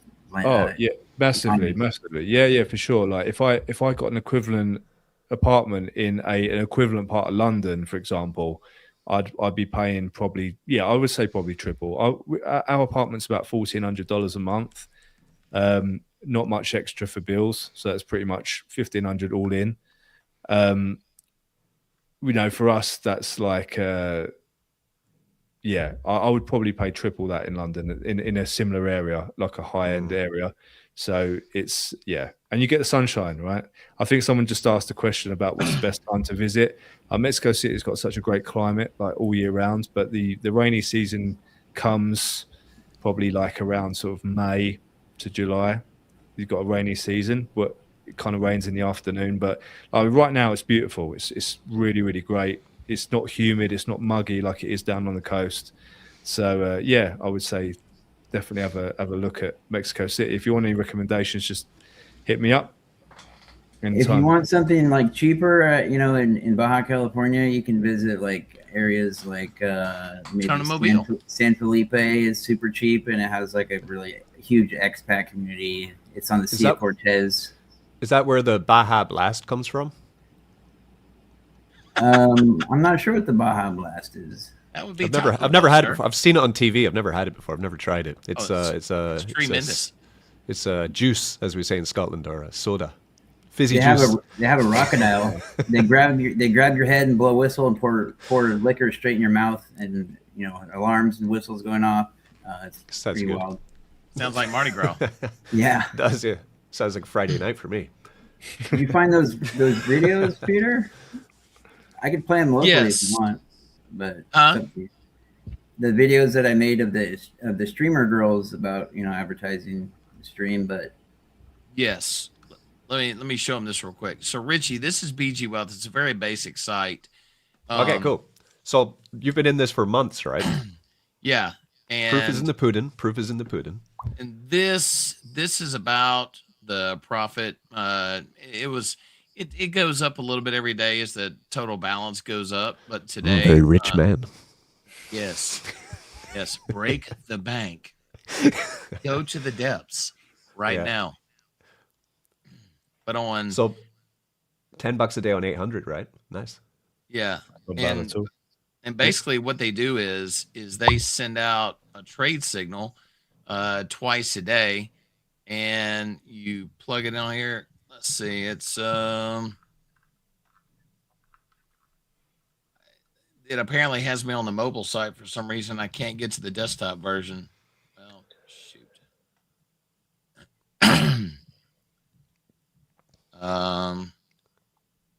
I don't know. So it's a trading bot then, or it's a wealth fund, or what does it do? Basically, what happens is they give you two trade signals. One comes in at 12 o'clock my time and 6 o'clock. And there's actually been some days to where one of the two trade signals, they would say, hey, this one's a loss. Here's your next one, to where you can break even.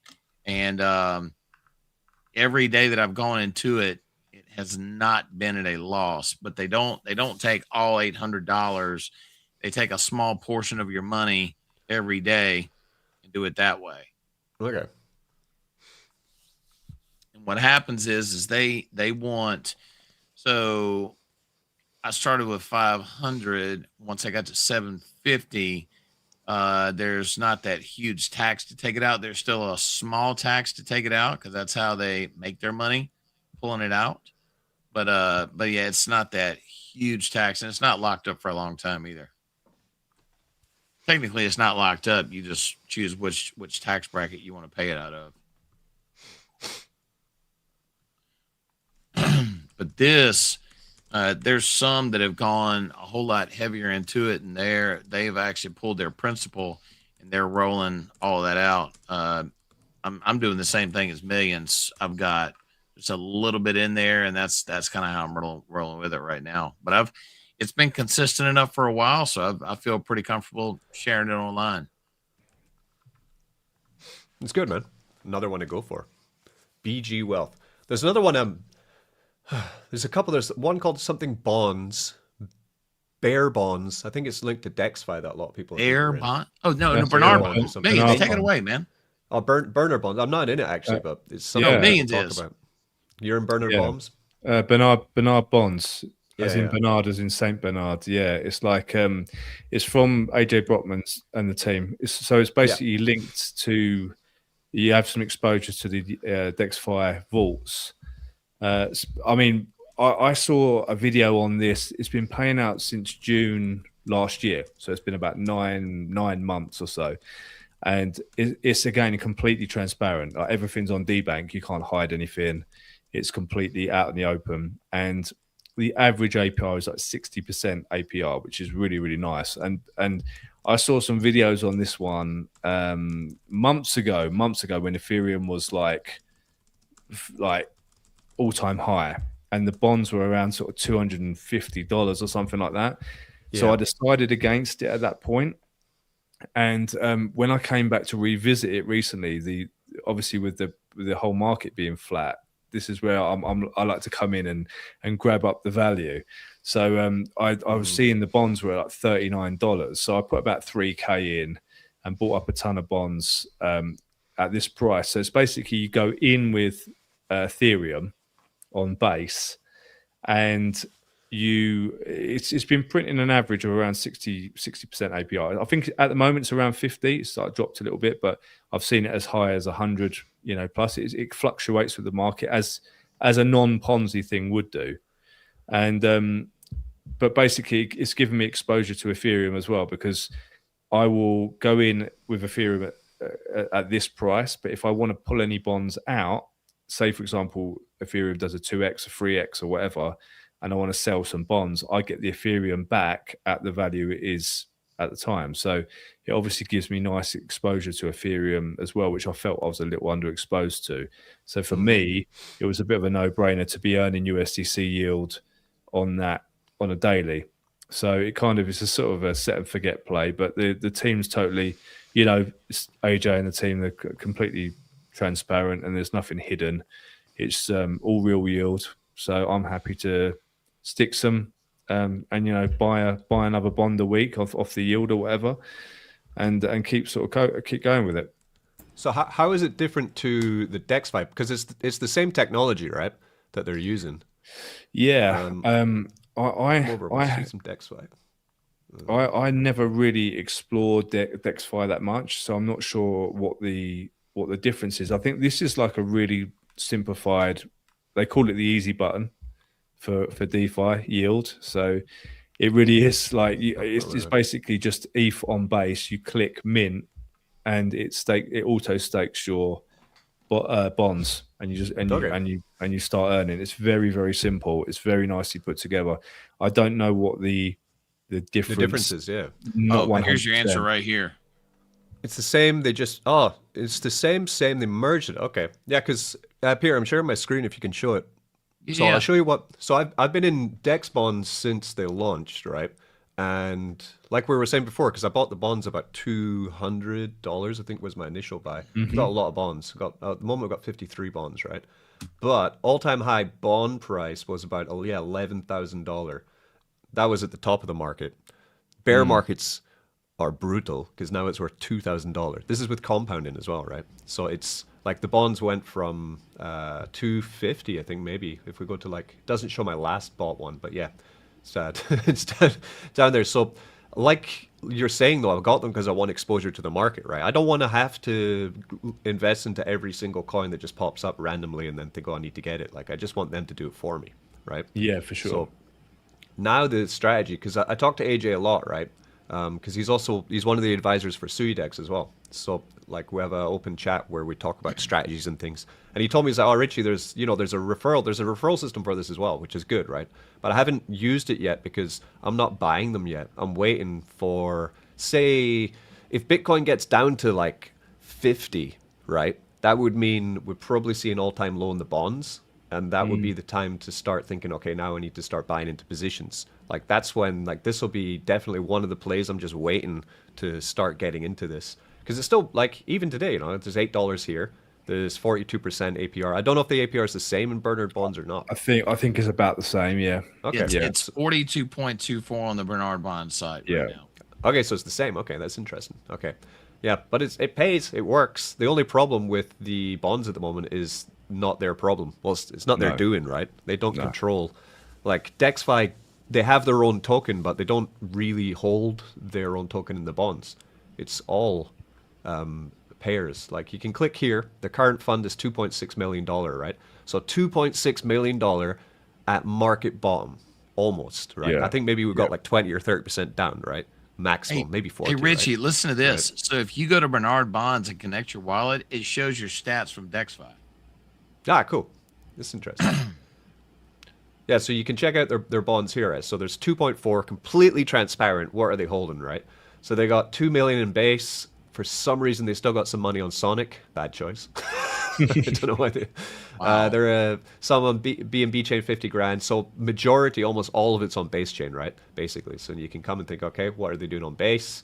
You can see they're holding some, not much, like $2,000 liquid. Everything's an LP. So they're with that coin Banker, an AI coin. They have Tibber, meme coin. They have some with GDEX, $41,000 with their own coin in USDC. Barely anything, right?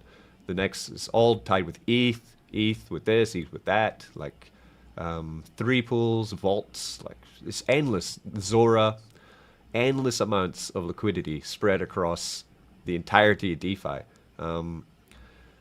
So I think that's why the bonds have gone down so cheap, of course, because they're really affected by altcoin performance. But Right. altcoins go up just as much as they go down, right? Here. I mean, this is why I watch Mischief Finance and Richie, because he actually looks into stuff before he just publicizes it. That's why I felt confident, But they make it easy, right? Like there's a link. Anyone can go here and look at what they're doing. So that's why actually I'm watching what they're doing and I'm thinking, okay, if DexFi at the moment are in Clonch, which is a meme coin, and they're in Tibber, which is a meme coin, maybe these are going to take off. Maybe they're not, right? If they're in Ray, I don't know what that is, but you'd be like, well, I'm going to check. They've got lots of money in REI. I've never heard of it in my life, right? Have you? REI on base? I don't know. No idea. But so that's what they think is going to run, right? So they're making decisions on, okay, we think that these are going to do really well. And they want the yield, right? They want the volume from these pairs and liquidity so that they get more funds to pay the USDC out to people, right? So they've got to get this balance. They could put everything in stable coins, but then the yield would be 1%, Like they could put it all in ETH USDC, but then the yield would be 4%, and people wouldn't buy the bonds. So that it is this kind of balance of how degen can you put it to get more volume, essentially. But all of these, they'll hit their bottom, and altcoins go up way more than blue chip assets. So degens are gonna degen, that's for sure. They degen hardcore. But this is like the smartest way to spread yourself for the upturn in the market. Definitely. Yeah, so, I couldn't resist the bonds at $39. Like after seeing them at $250. When I revisited, I was like, $39. Okay, take my money. Take my money. Yeah, it's cheap because here I've got 0.03 ETH here just sitting there, so I can just come here and be like, okay, I'll buy another bond. Because to be honest, because I bought most of my bonds, like the cheapest I've bought so far is $78, right? Because after they got down to $70, I was like, right, I'm going to wait. I'm going to see how low they go before I start buying, right? But even here, like the ETH I would have spent on one bond, I can now get 3. Yeah. So like, okay, I'll buy another bond. So you just buy the bond, it goes through, and then it sticks in your position and increases your earning. Sell the bond at any time for a 10% tax is the deal, right? As well. So you could redeem them if you wanted to, but of course I won't redeem because I'm 51% down profit and loss at the moment. So it's squeaky bum time. Oh, here we go. My most expensive bond was $250. Oh no, $266. Yeah. Looks like it just shows the potential upside. When things are going well, when Ethereum's up at sort of 4-5K, it starts to look like a completely different landscape. So I hedged on the lower bond price and just happy to sit back and see what happens from here. Yeah, exactly, right. And like for me in a position with this many bonds, if I just wait for these to go back up without buying more bonds at a low price, I'm kind of making the wrong choices there. So it should be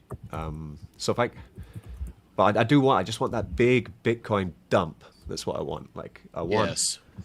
So we're here, right? We've got. Let me zoom out. Daily. Okay. So we've already. This is last cycle. We're basically here.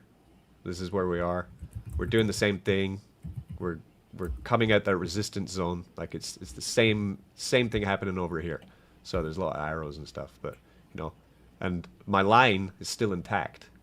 So it was basically like, we zoom in here. Like I drew this months ago. Resistance on this line. My thinking was we're going to get up to about 80. So we still have till the roundabout start of April, where I think the momentum will continue to come back up to around about 80K is what I'm expecting Bitcoin to do. And then from there, we're going to dump. And we're going to dump horribly. It's going to be amazing. For anyone who's worried about it, just think that you can buy, right? So if Bitcoin dumps 44%, right? Because it did it in the last cycle, and we're following the cycle. We're following the last cycle almost completely entirely in unison. The same amount of weeks, like you were saying about the moon, right? Like the Bitcoin cycle is completing almost to the week in this cycle 4 years ago and this cycle here. And even better, it's doing the same thing that happened 4 years before in the other cycle, almost to the week, right? So it's almost bang on the same things happening all the time. That moon cycle chart, Richie, it's freaking wild. Millions. Where do we find that? Do you remember? I put it on my X account actually. So basically, it charts the blood moons, and in every scenario going back over the previous cycles, there is basically a bear market when the blood moon cycles are happening. Now we've just had the very last one in the cycle, and there isn't another one now until basically January 2030, and it's in that gap. Previous cycles, it's where that sort of few year gap comes in. That's where the bull markets happen. So it's hard to ignore it at this point, because there is so much historical data to show that once that final blood moon hits, you have this breathing space that appears to come, and that's when the bull markets come. Don't take my word for it. You can have a look at it for yourself. I did put the chart on my X, but I'll put it up again as well this week.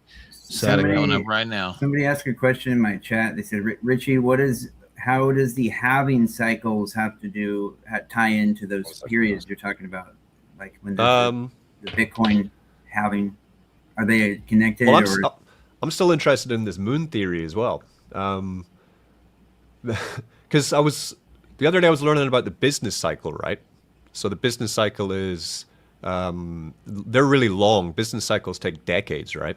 And generally when the business cycle ends, it's a guy called Into the Cryptoverse, right? He's talking about oil prices spike generally at the end of a business cycle. And at the end of the business cycle is when it signals a recession, worldwide global recession kind of idea. So the last time oil spiked. The blood moon chart in your inbox. Ah, the blood moon. The bloody moon. Let me see.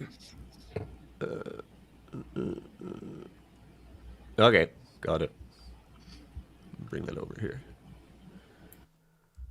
Okay, what's going on? Oh, okay. So it's always up. Everything's always going up. Yeah, Millions can explain this a whole lot better. You can see where they chart the blood moons with the vertical lines. Is this Bitcoin price or? This is the. Is this the overall? Let's zoom in a little bit. I can't remember if it's the overall market cap. Bitcoin. Is it Bitcoin? Yeah.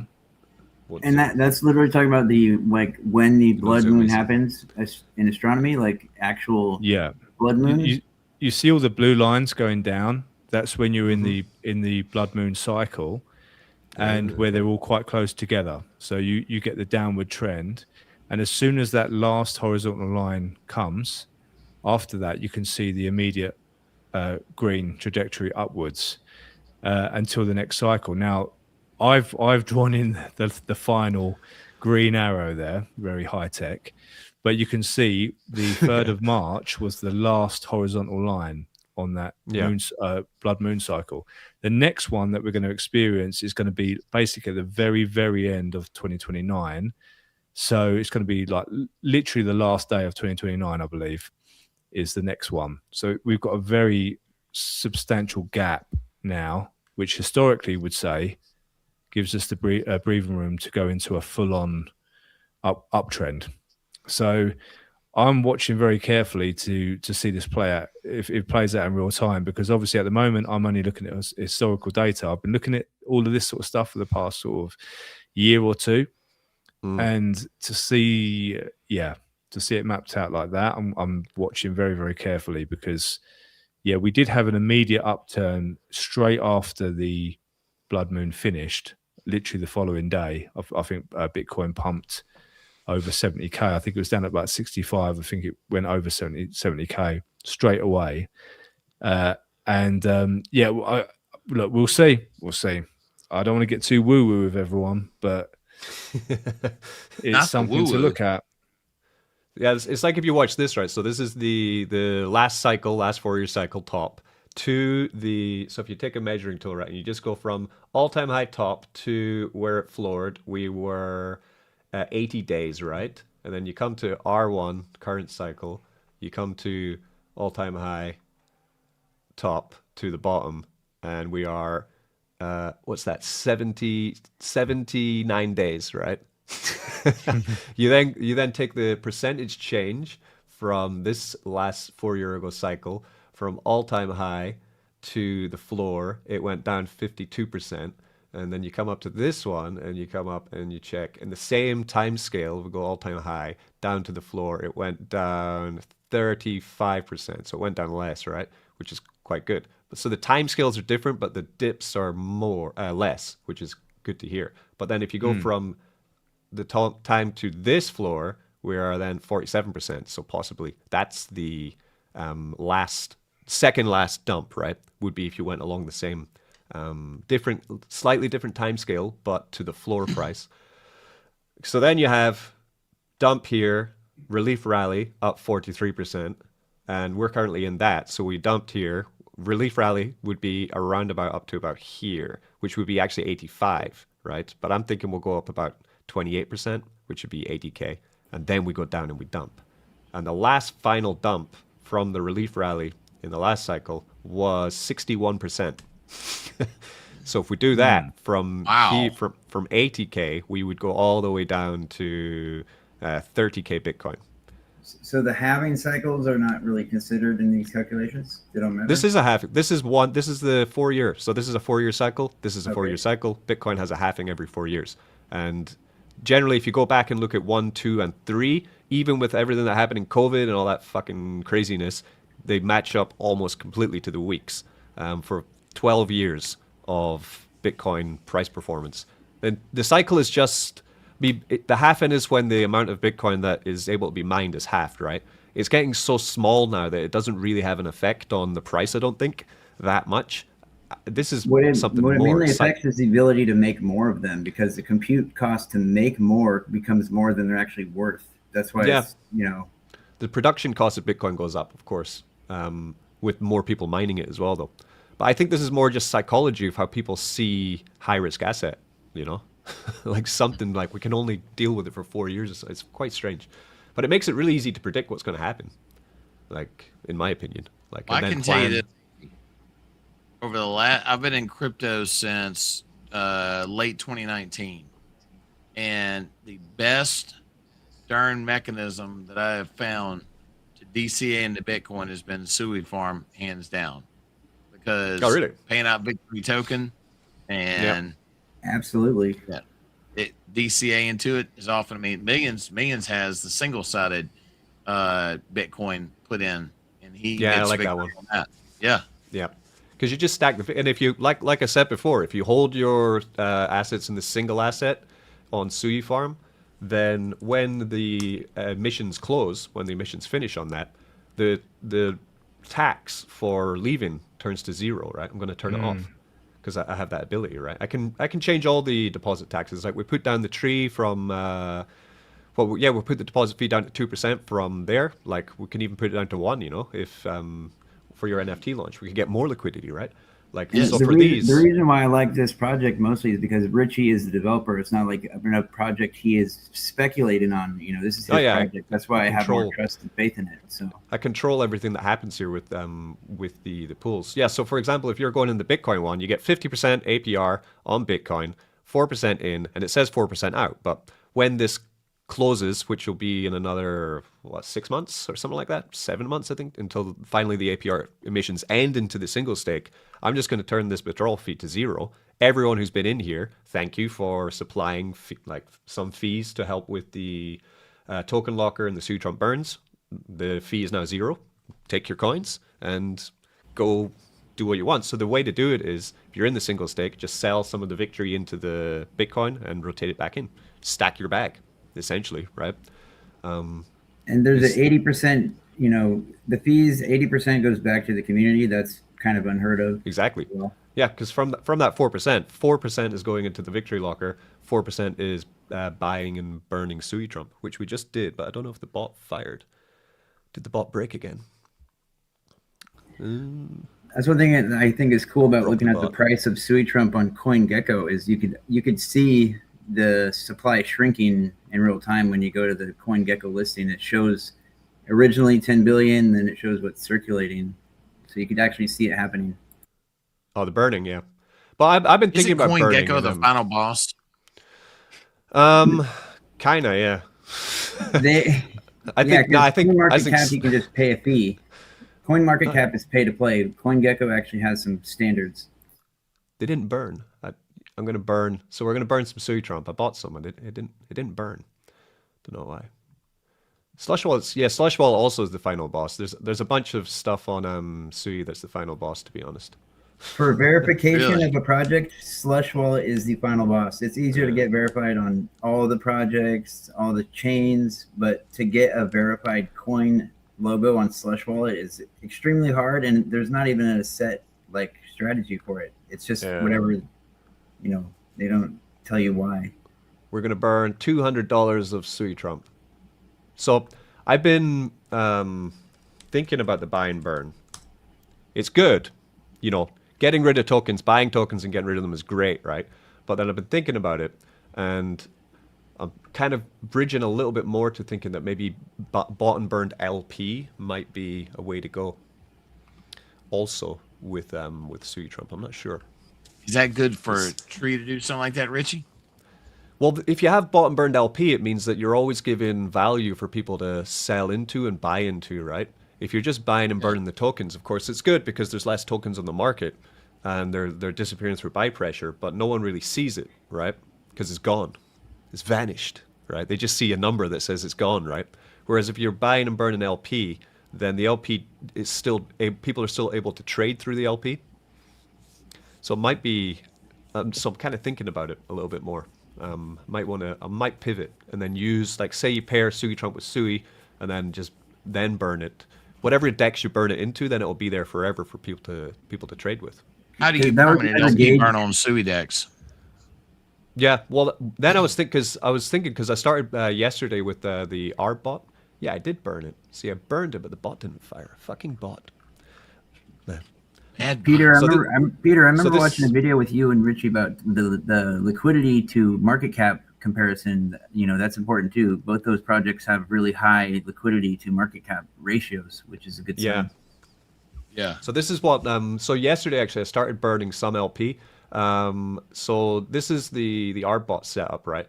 So what's happening is been running for 4 days. In 4 days, we made $47 of profit, which is nice. So the last 24 hours have been quite slow. There's been not much opportunity, as you can see from these gauges, right? What these gauges are doing is checking when there is an opportunity of arbitrage. This is SuiDex, the pools we're protecting on SuiDex from Arb bots. And then down here we have the different LPs in SuiDex that we're protecting as well. And then we have here, this is non-SuiDex pools that I'm hunting. This is where I'm going to Cetus, going to Bluefin, going to Aftermath, going to Turbos, and trying to capture arbitrage trades from them, then take it back to SuiDex, buy LP, and then burn the LP is the whole plan, right? So we're hunting Lofi, Toilet, Gold, Hydal, Bitcoin, Turbos token, Blue token, loads of Bitcoin ones, Navex, all of these coins I'm hunting, right? So I can watch them here and see how the spread is going for different ones. It's a lot of numbers, no, but I'm using this. I'm a visual learner, so I'm using all the. and Richie, a lot of this is because of the SUI network architecture and how it's built is why all this is possible. You couldn't just do this on any chain to this level of information that they share that's available. I could, but it wouldn't be in SUI Move. It'd have to be in Solidity. But yeah, you can make art bots on any chain, man. So and then here you can see all the trades that we've saw. Actually, at the moment, the best performing one is gold, SUI with gold, which is quite interesting. It's the finality speed of it that makes it possible to snipe stuff, because on Ethereum you don't finalize a transaction in 400 milliseconds. That's what makes these bots effective, is the finality speed. Yeah, but there's art bots on every chain, man. Like different strategies for every chain, basically. Richie, how do you burn LP tokens on SuiDex? I haven't done it yet because I was trying to figure it out and I couldn't, so I burnt them on Cetus because I was like, I just want to burn them, right? So at the moment, we're adding Victory and Sui to Cetus LP and burning in there, because on Dex Screener, the SuiDex pools aren't shown, right? And I want more exposure for Victory on Dex Screener. And until Dex Screener show us, then at the moment I'm just buying the LP and I'm holding it on Cetus. I'm not burning it at the moment.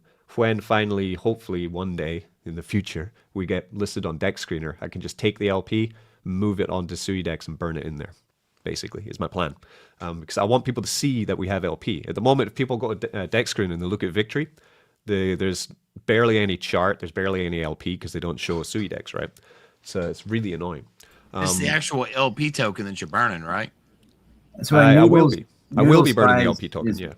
NoodleSpy is the best site for that. So what is it? for burning LP token on SuiDex is quite simple because we don't have NFTs. Like if you make a LP on Cetus, it's going to give you an NFT, right? Like Uniswap. Yeah. On SuiDex, because at the moment we're V2, you get a token. So then you just send that same token to the burn address and it would burn it. The same way you burn Tree, right? You just send it to 00000 wallet. So like I've got some Tree token that's not staked in Sui Farm. Where do I find that LP token? Let me ask my AI. I can give you the contract address for Tree. Yeah, because on Sui Network, we're going down by the dock again. Most LPs are Web3 style, like CLMM and DLMM. With the Master Chef style, with the LP token, it's pretty much the only farm on the entire network that's even doing it in this manner. So that's why it's very unique. So it's not the same as Cetus or the other ones. Yeah. So we have SuiDex Tree Pool here. Yeah. I don't know if I've never tried this actually. So if we go to SuiDex, go to the Dex. So it's just an LP coin, like Uniswap did back in V2 days. So this is just, I don't know if this would come up or not. That's the LP token. No, it won't. Okay, interesting. So if I buy some Tree, for example, and is then the pool address the LP token address? Yeah, pretty well. I'll show you, right? So if I make some liquidity with Tree, right? Tree and Sui. Yeah, when you add the liquidity, it gives you an LP token, and that's what you put in the farm. That's what enables you to farm it. You got to make the LP token. Yeah, so this is going to make a coin, not an NFT, so it's made it, right? So if I come to my Slush wallet and we want to find a token, how do we find a token on this thing again? Add a token. Add a token. Search. Coin. No, it's giving me the wrong one. You probably have to look on the Sui scan. It probably won't show up on the wallet. No, it's giving me the Turbos one. But anyway, so I'll send you the address. It's just got to find it. Then you would find the coin in your wallet. For Nightly, they all show, right? But for Slush, they haven't verified us, so it doesn't show because Slush are shit. Yeah. So Nightly's the professional wallet. Yeah.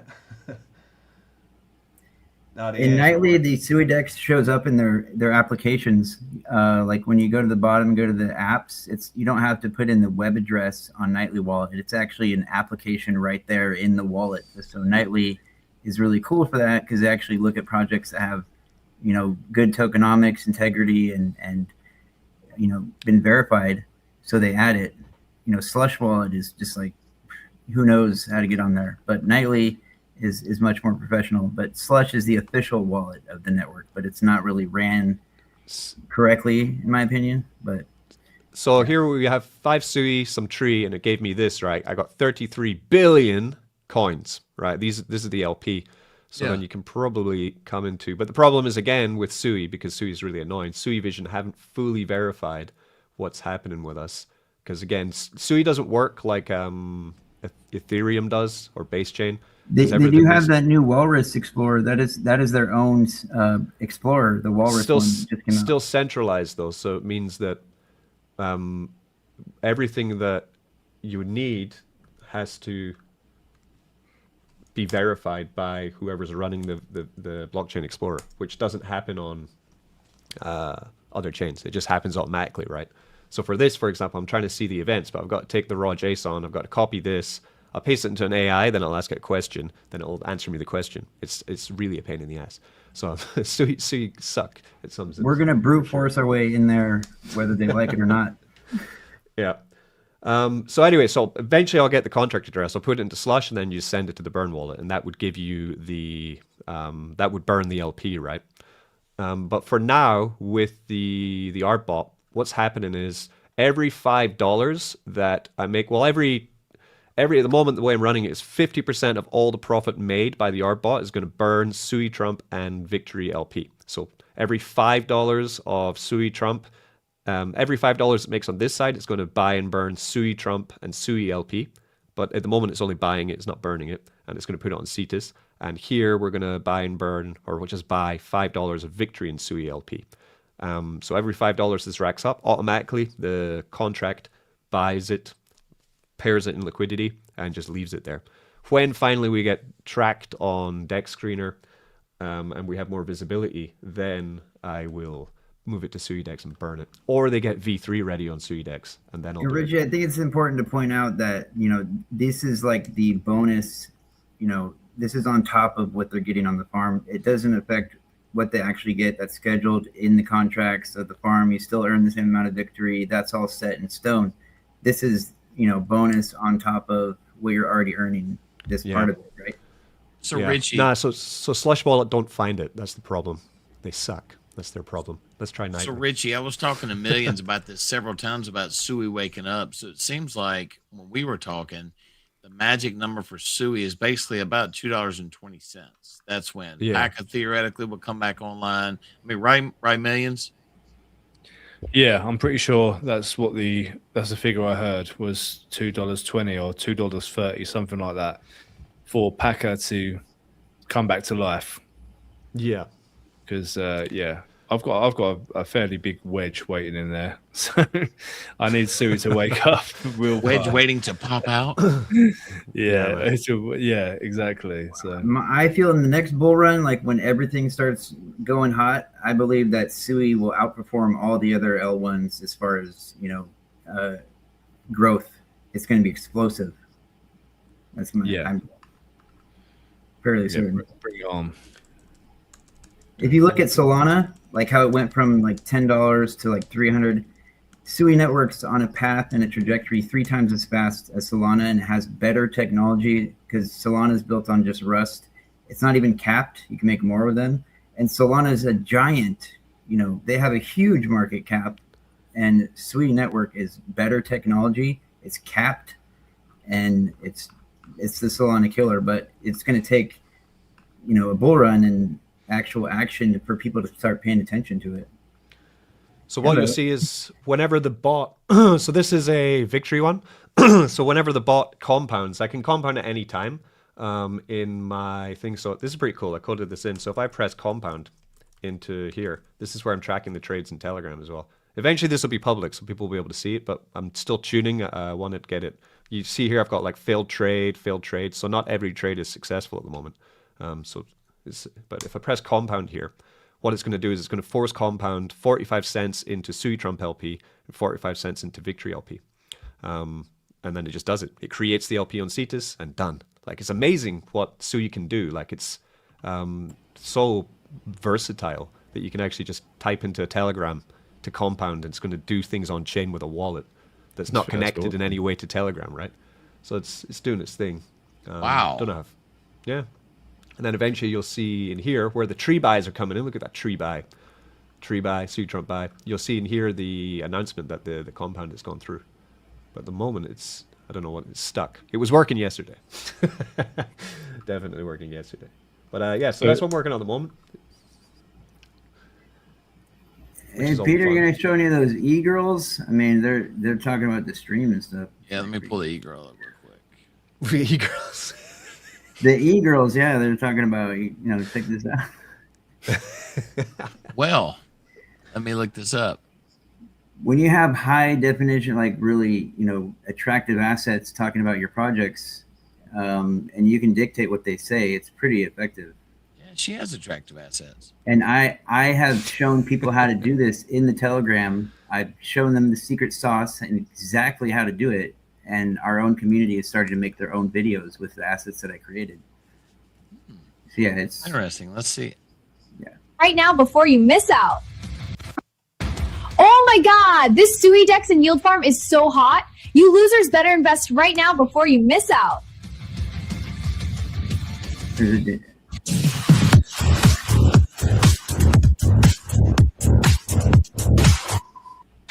Oh my God, this SuiDex and Yield Farm. Yeah, so those are all just made up synthetic people. It's not copying. It's not a deep fake. Those are synthetic assets that I created with AI, and you can just use Grok, imagine image to video to make them say anything you want, and it's you own it, you know, because you made it. You're not copying anybody, so they're pretty effective. There you go. It's pretty good. So now we have SuiDex Girl. If you notice on X, more people are taking her image and making different videos. So now there's more community-made SuiDex Girl videos of her doing. It's all safe for work, but she's just coming up with like different. I like the one where she's got like the shining hands. Have you seen that one, Furley? I don't know who made it, but they just took the image and then created their own videos from the. Brett, from the same I know girl. Brett Prince has made a lot of videos. Even Sunny.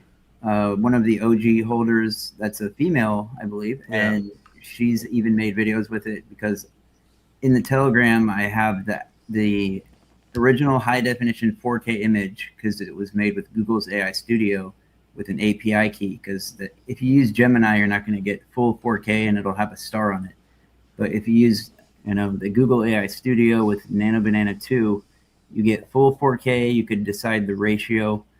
And then you use that as your first frame in the Grok Imagine image to video creator. And then you put what you want them to say in the prompt. And you could put the seconds of the video like in brackets from 0 to 3 seconds, what they do, and then what they say.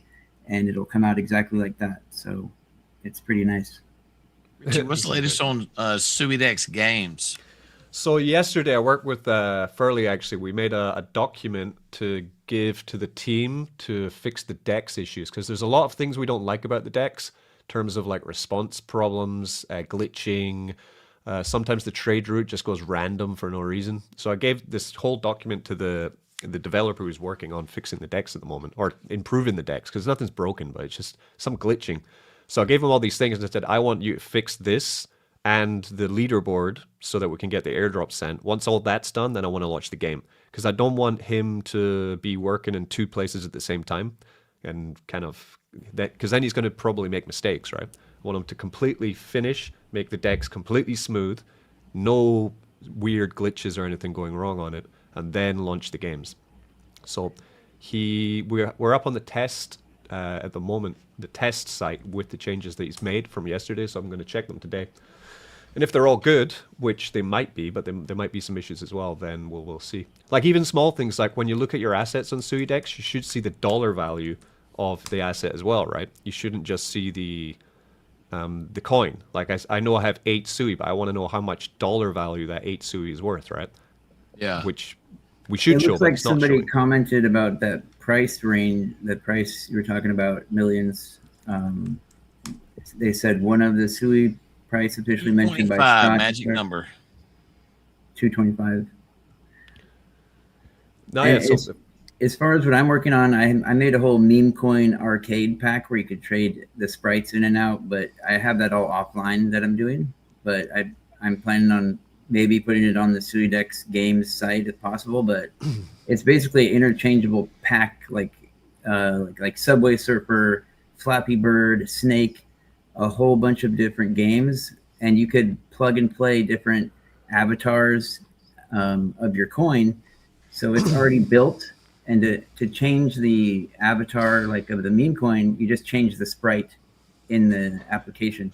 So, I could have like the tree token, a whole pack of games that we just put the tree token avatar as the sprite, and it changes the color scheme and the coin. There's 3 different sprites you could change out, and it customizes it to your project. And it's just something to do. It's not even connected to the network. It's just entertainment only, because I felt that was better for me to work on is stuff that has nothing to do with connecting wallets. It's just entertainment, but it does keep score in case you want to plug it into some sort of prizes or giveaways.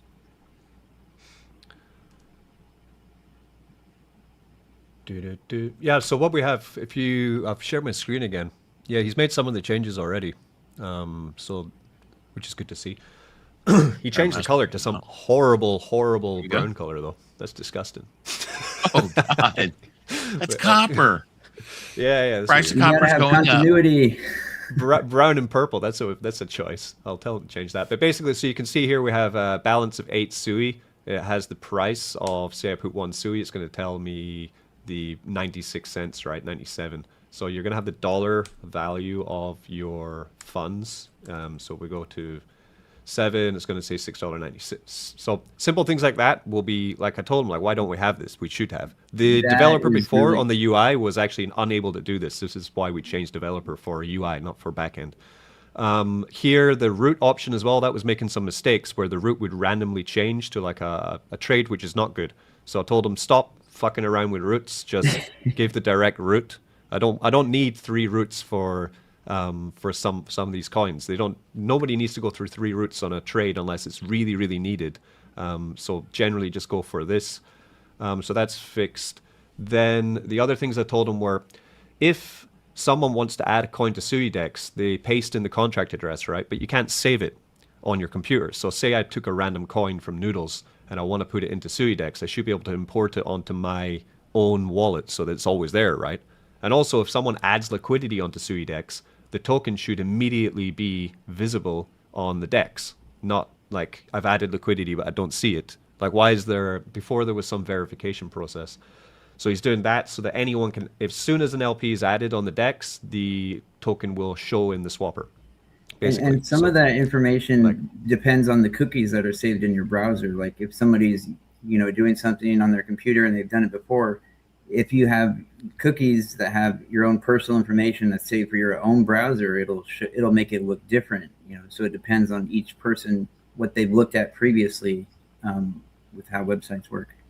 Richie, the Muse community, they have created their LP on SuiDex. They are looking to move from, I think it's Moonbags to SuiDex to hold their LP, which is great. Yeah, I know those developers. They're very persistent in being, followers and fans of what Richie and I are doing on the network. They're always on Spaces talking about their project, so they're pretty cool. They are also working on a game as well for Sui, so that's good to see as well. Yeah, because you can see here, like, there's a lot of people. If you go in the pool section, you'll see there's a lot of pools made by different coins because they just want to get visibility, right? But the problem that we have in the DEX is that I was telling the guy yesterday is that, so here we have like SB coin and SuiTrump. Someone made that liquidity, fair enough, they made it.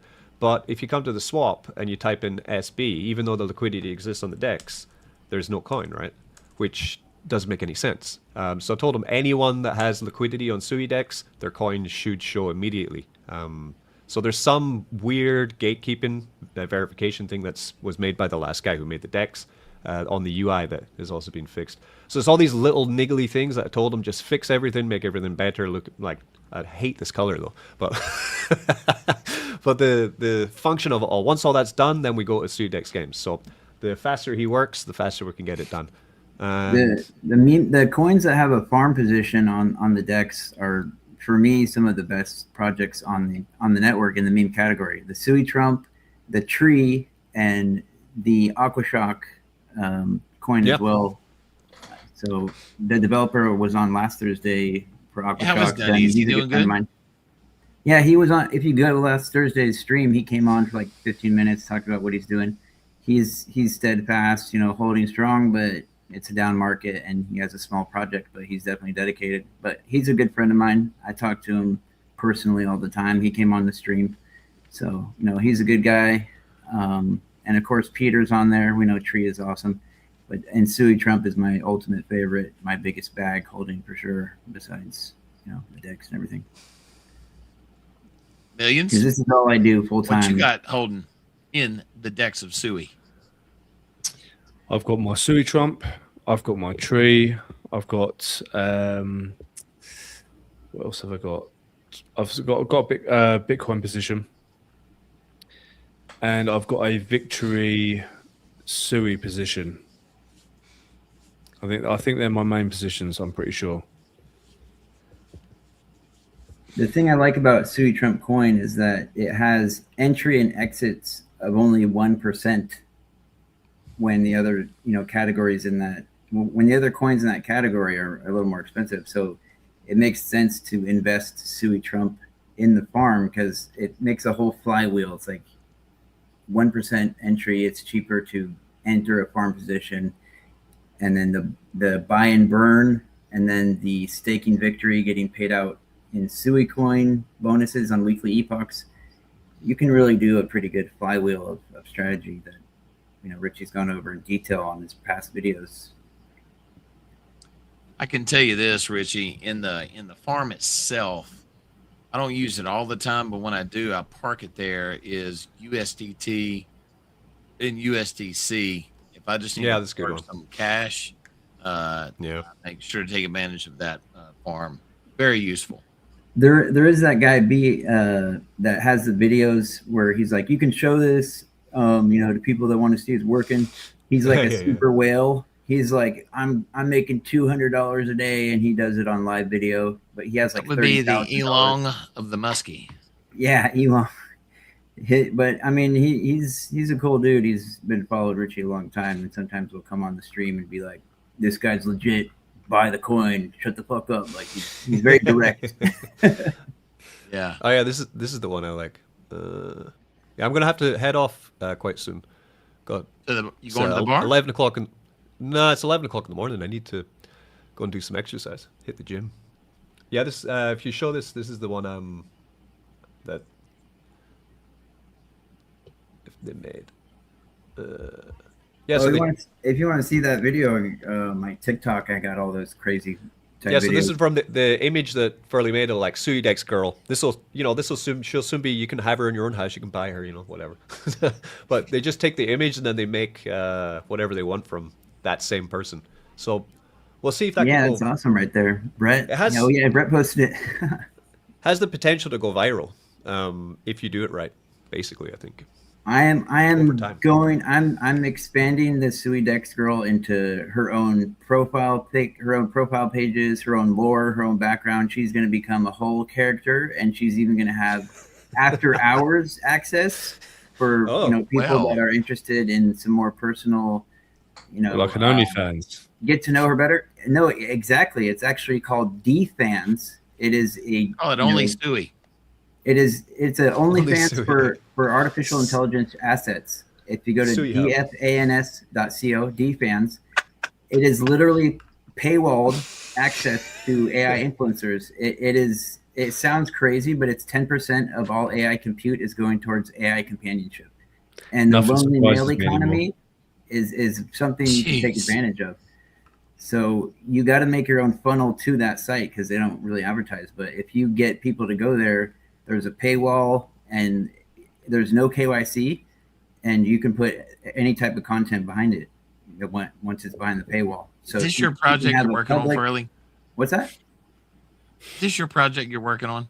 Yeah, I have been for a while. I have my own separate girl that I've been doing for a while, but she's private, ultra private. Oh, You can't say good doing assets, for a right? while, man. Then you have her staked. You've been doing for a while, huh?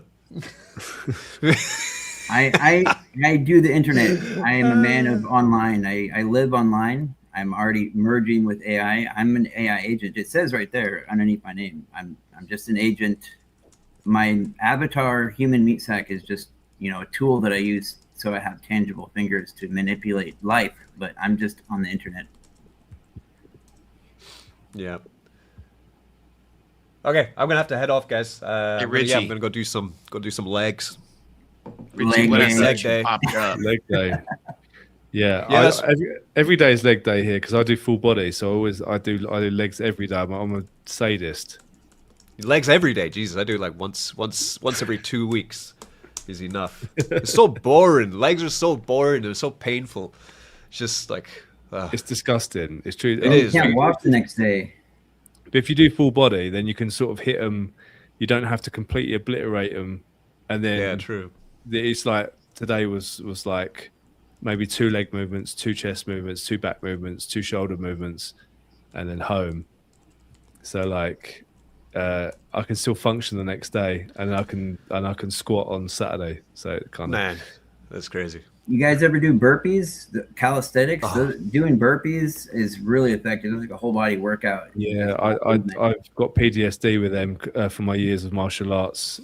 The trainer was Really? just yeah. I've done 4 years Gracie Jiu-Jitsu and 7 years of Kung Fu, Chole Foot, kickboxing, all that stuff. I'm really into that stuff. Nice. MMA. Yeah, I'm a jiu-jitsu guy.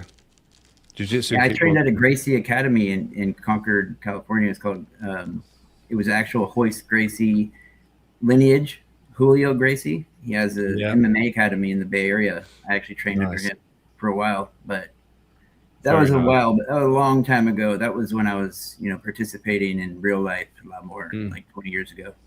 Real life. Yeah. Real life. Yeah. Okay. Yeah. I've gone to the digital life now. I exist here. It's less painful. Yeah. Definitely. Not if you're SuiDex, girl. Yeah. Now, last week I got a kettlebell. I've never tried kettlebell exercises. They are How'd you absolutely like that? Those are killer, effective. man. Brutal. That's- Like you just Yeah. like you kill yourself in like 15 minutes. You just like on the floor, like completely out of breath. Yeah. Cleaning mad. presses and all that stuff. Disgusting. Yeah, exactly. Yeah. No, it's not good. But today, just heavy lifting legs. I'm not looking forward to it. Yeah. It's got to be done. Because you need, if you don't have good legs, then it's like having, a tree with bad roots, Like, Exactly. You can't lift. All Yeah, right that's over. science. You can't build a big upper body unless you build the legs first. You can't, Especially if you're not natty. even If you're natty as well, body. like it's like you have to train legs to stimulate the testosterone and growth hormone for all your other gains. Because if you're on roids or whatever, it doesn't really matter because you just inject it in. But if you're natty, then you got to do squats, deadlifts, and all that stuff. It is kind of crazy because when I was in the UK, I was just training around guys on roids all the time. It's really, really common. Like all the gyms were filled with 90% ridiculous. roids. But you come out here to Mexico, and testosterone, all of that is legal. It's complete. You can go into a pharmacy and buy it, but hardly anyone's using it. So there's a real cultural difference, So, as I actually feel like what I'm lifting is it actually shows through a little bit more here because I'm training around other naturals. Like when you're in the UK, you're lifting and you kind of don't think you're as strong as you are because people are on tons of roids, and it's like obviously they're going to. You just need natural protein, real protein. Maybe creatine. I tried was pretty nice. Creatine's awesome. It's an awesome natural supplement. You just keep your girlfriend staked, okay? Yeah. Yeah, but the steroids, that kind of thing, the guys at the gym doing steroids, they're screwing up their body. They're going to be like potatoes later on in life. That's not the way to go. Natural is better. Yeah, as long as you can. Maybe when I'm 60 or something, I'll jump on some TRT. Well, great. If it's just like testosterone, you can go to the doctor and get, like real testosterone treatment. But illegal steroids that you just pumping your body from some dude. That's crazy. Made in some guy's bathtub. Yeah. No, I think I'll pass.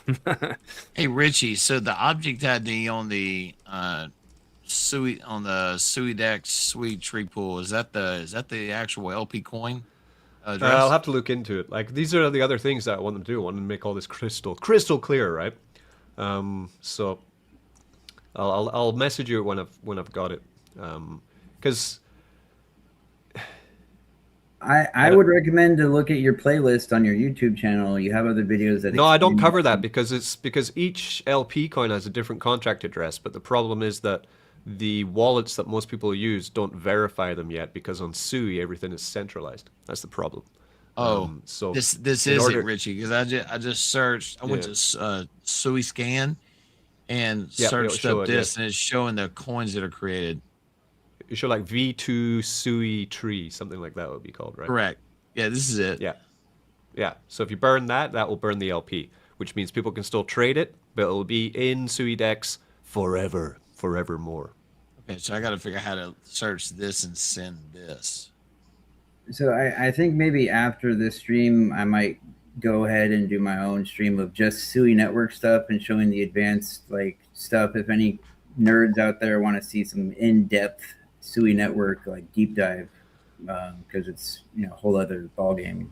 Get out, State Girl. Have her talk with you. Yeah, you're showing your girls, aren't you? You're deep dive Sui tech. Yeah, you're just showing I girls, can go either way. I can go pure technical Sui breakdown, and then I can go full midnight hours. You're basically just whores and sluts and stuff like that. On-chain pimp at this point, Wise DJ. That's what you're doing. I'm pimping out e-girls, yes, and I can customize them to your project too. Yeah. Can you trust them though? That's the question. Yeah, what if they're going to other places as well and you don't know about it? Yeah. How does their smart contract behave? I own them. They do my bidding because I own them as an asset. They do whatever I say. They work 24 hours a day. They don't get tired. They can be made into chatbots with their own personality. They could be in two places at the same time, I guess. Yes. You morphed into Andrew Tate for a minute there. Yeah, you did.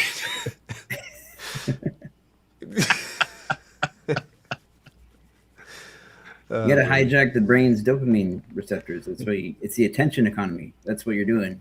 Because a lot of people don't want technology. They want to see a pretty girl and they say, hey, buy this. You got to hit every demographic.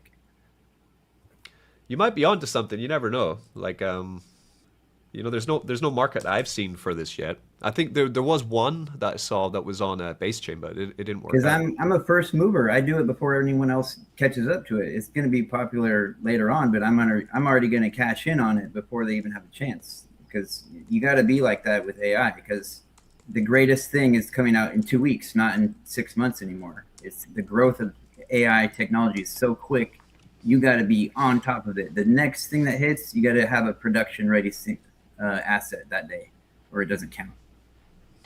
Very true. It's like hair metal in the 80s, right?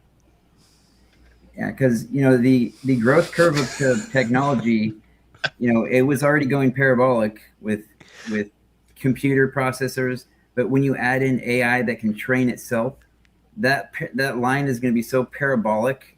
Just a year from now is going to look like an alien planet. It's going to be crazy. If you look at AI technology a year ago, it has you couldn't do any of the stuff we're doing right now. Okay, guys, I will see you later. Thanks for inviting me onto your StreamYard, Arborist. Millionz, nice to talk to you finally. I missed the last stream. Sorry about that. No, it's all I got the day wrong. We got the date wrong.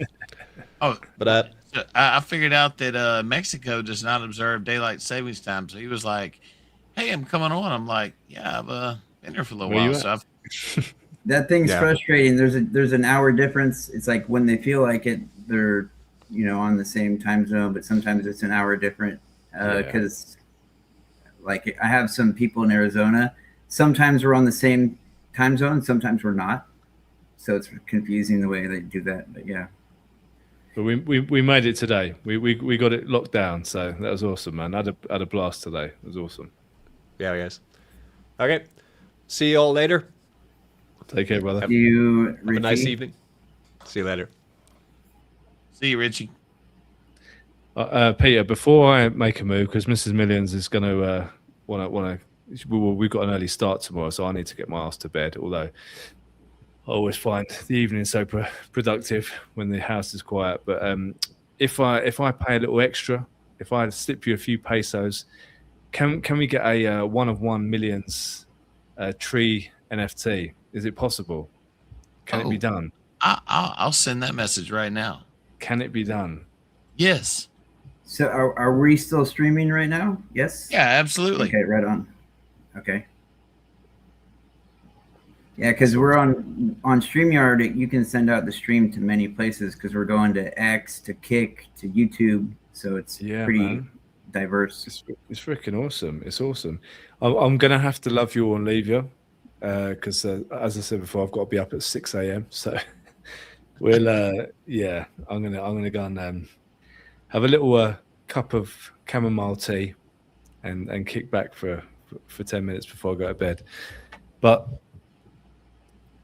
yes, I'm gonna make you your own e-girl, Millions. I'm gonna make you a Millions e-girl that's gonna be a spokesperson for all the stuff you do.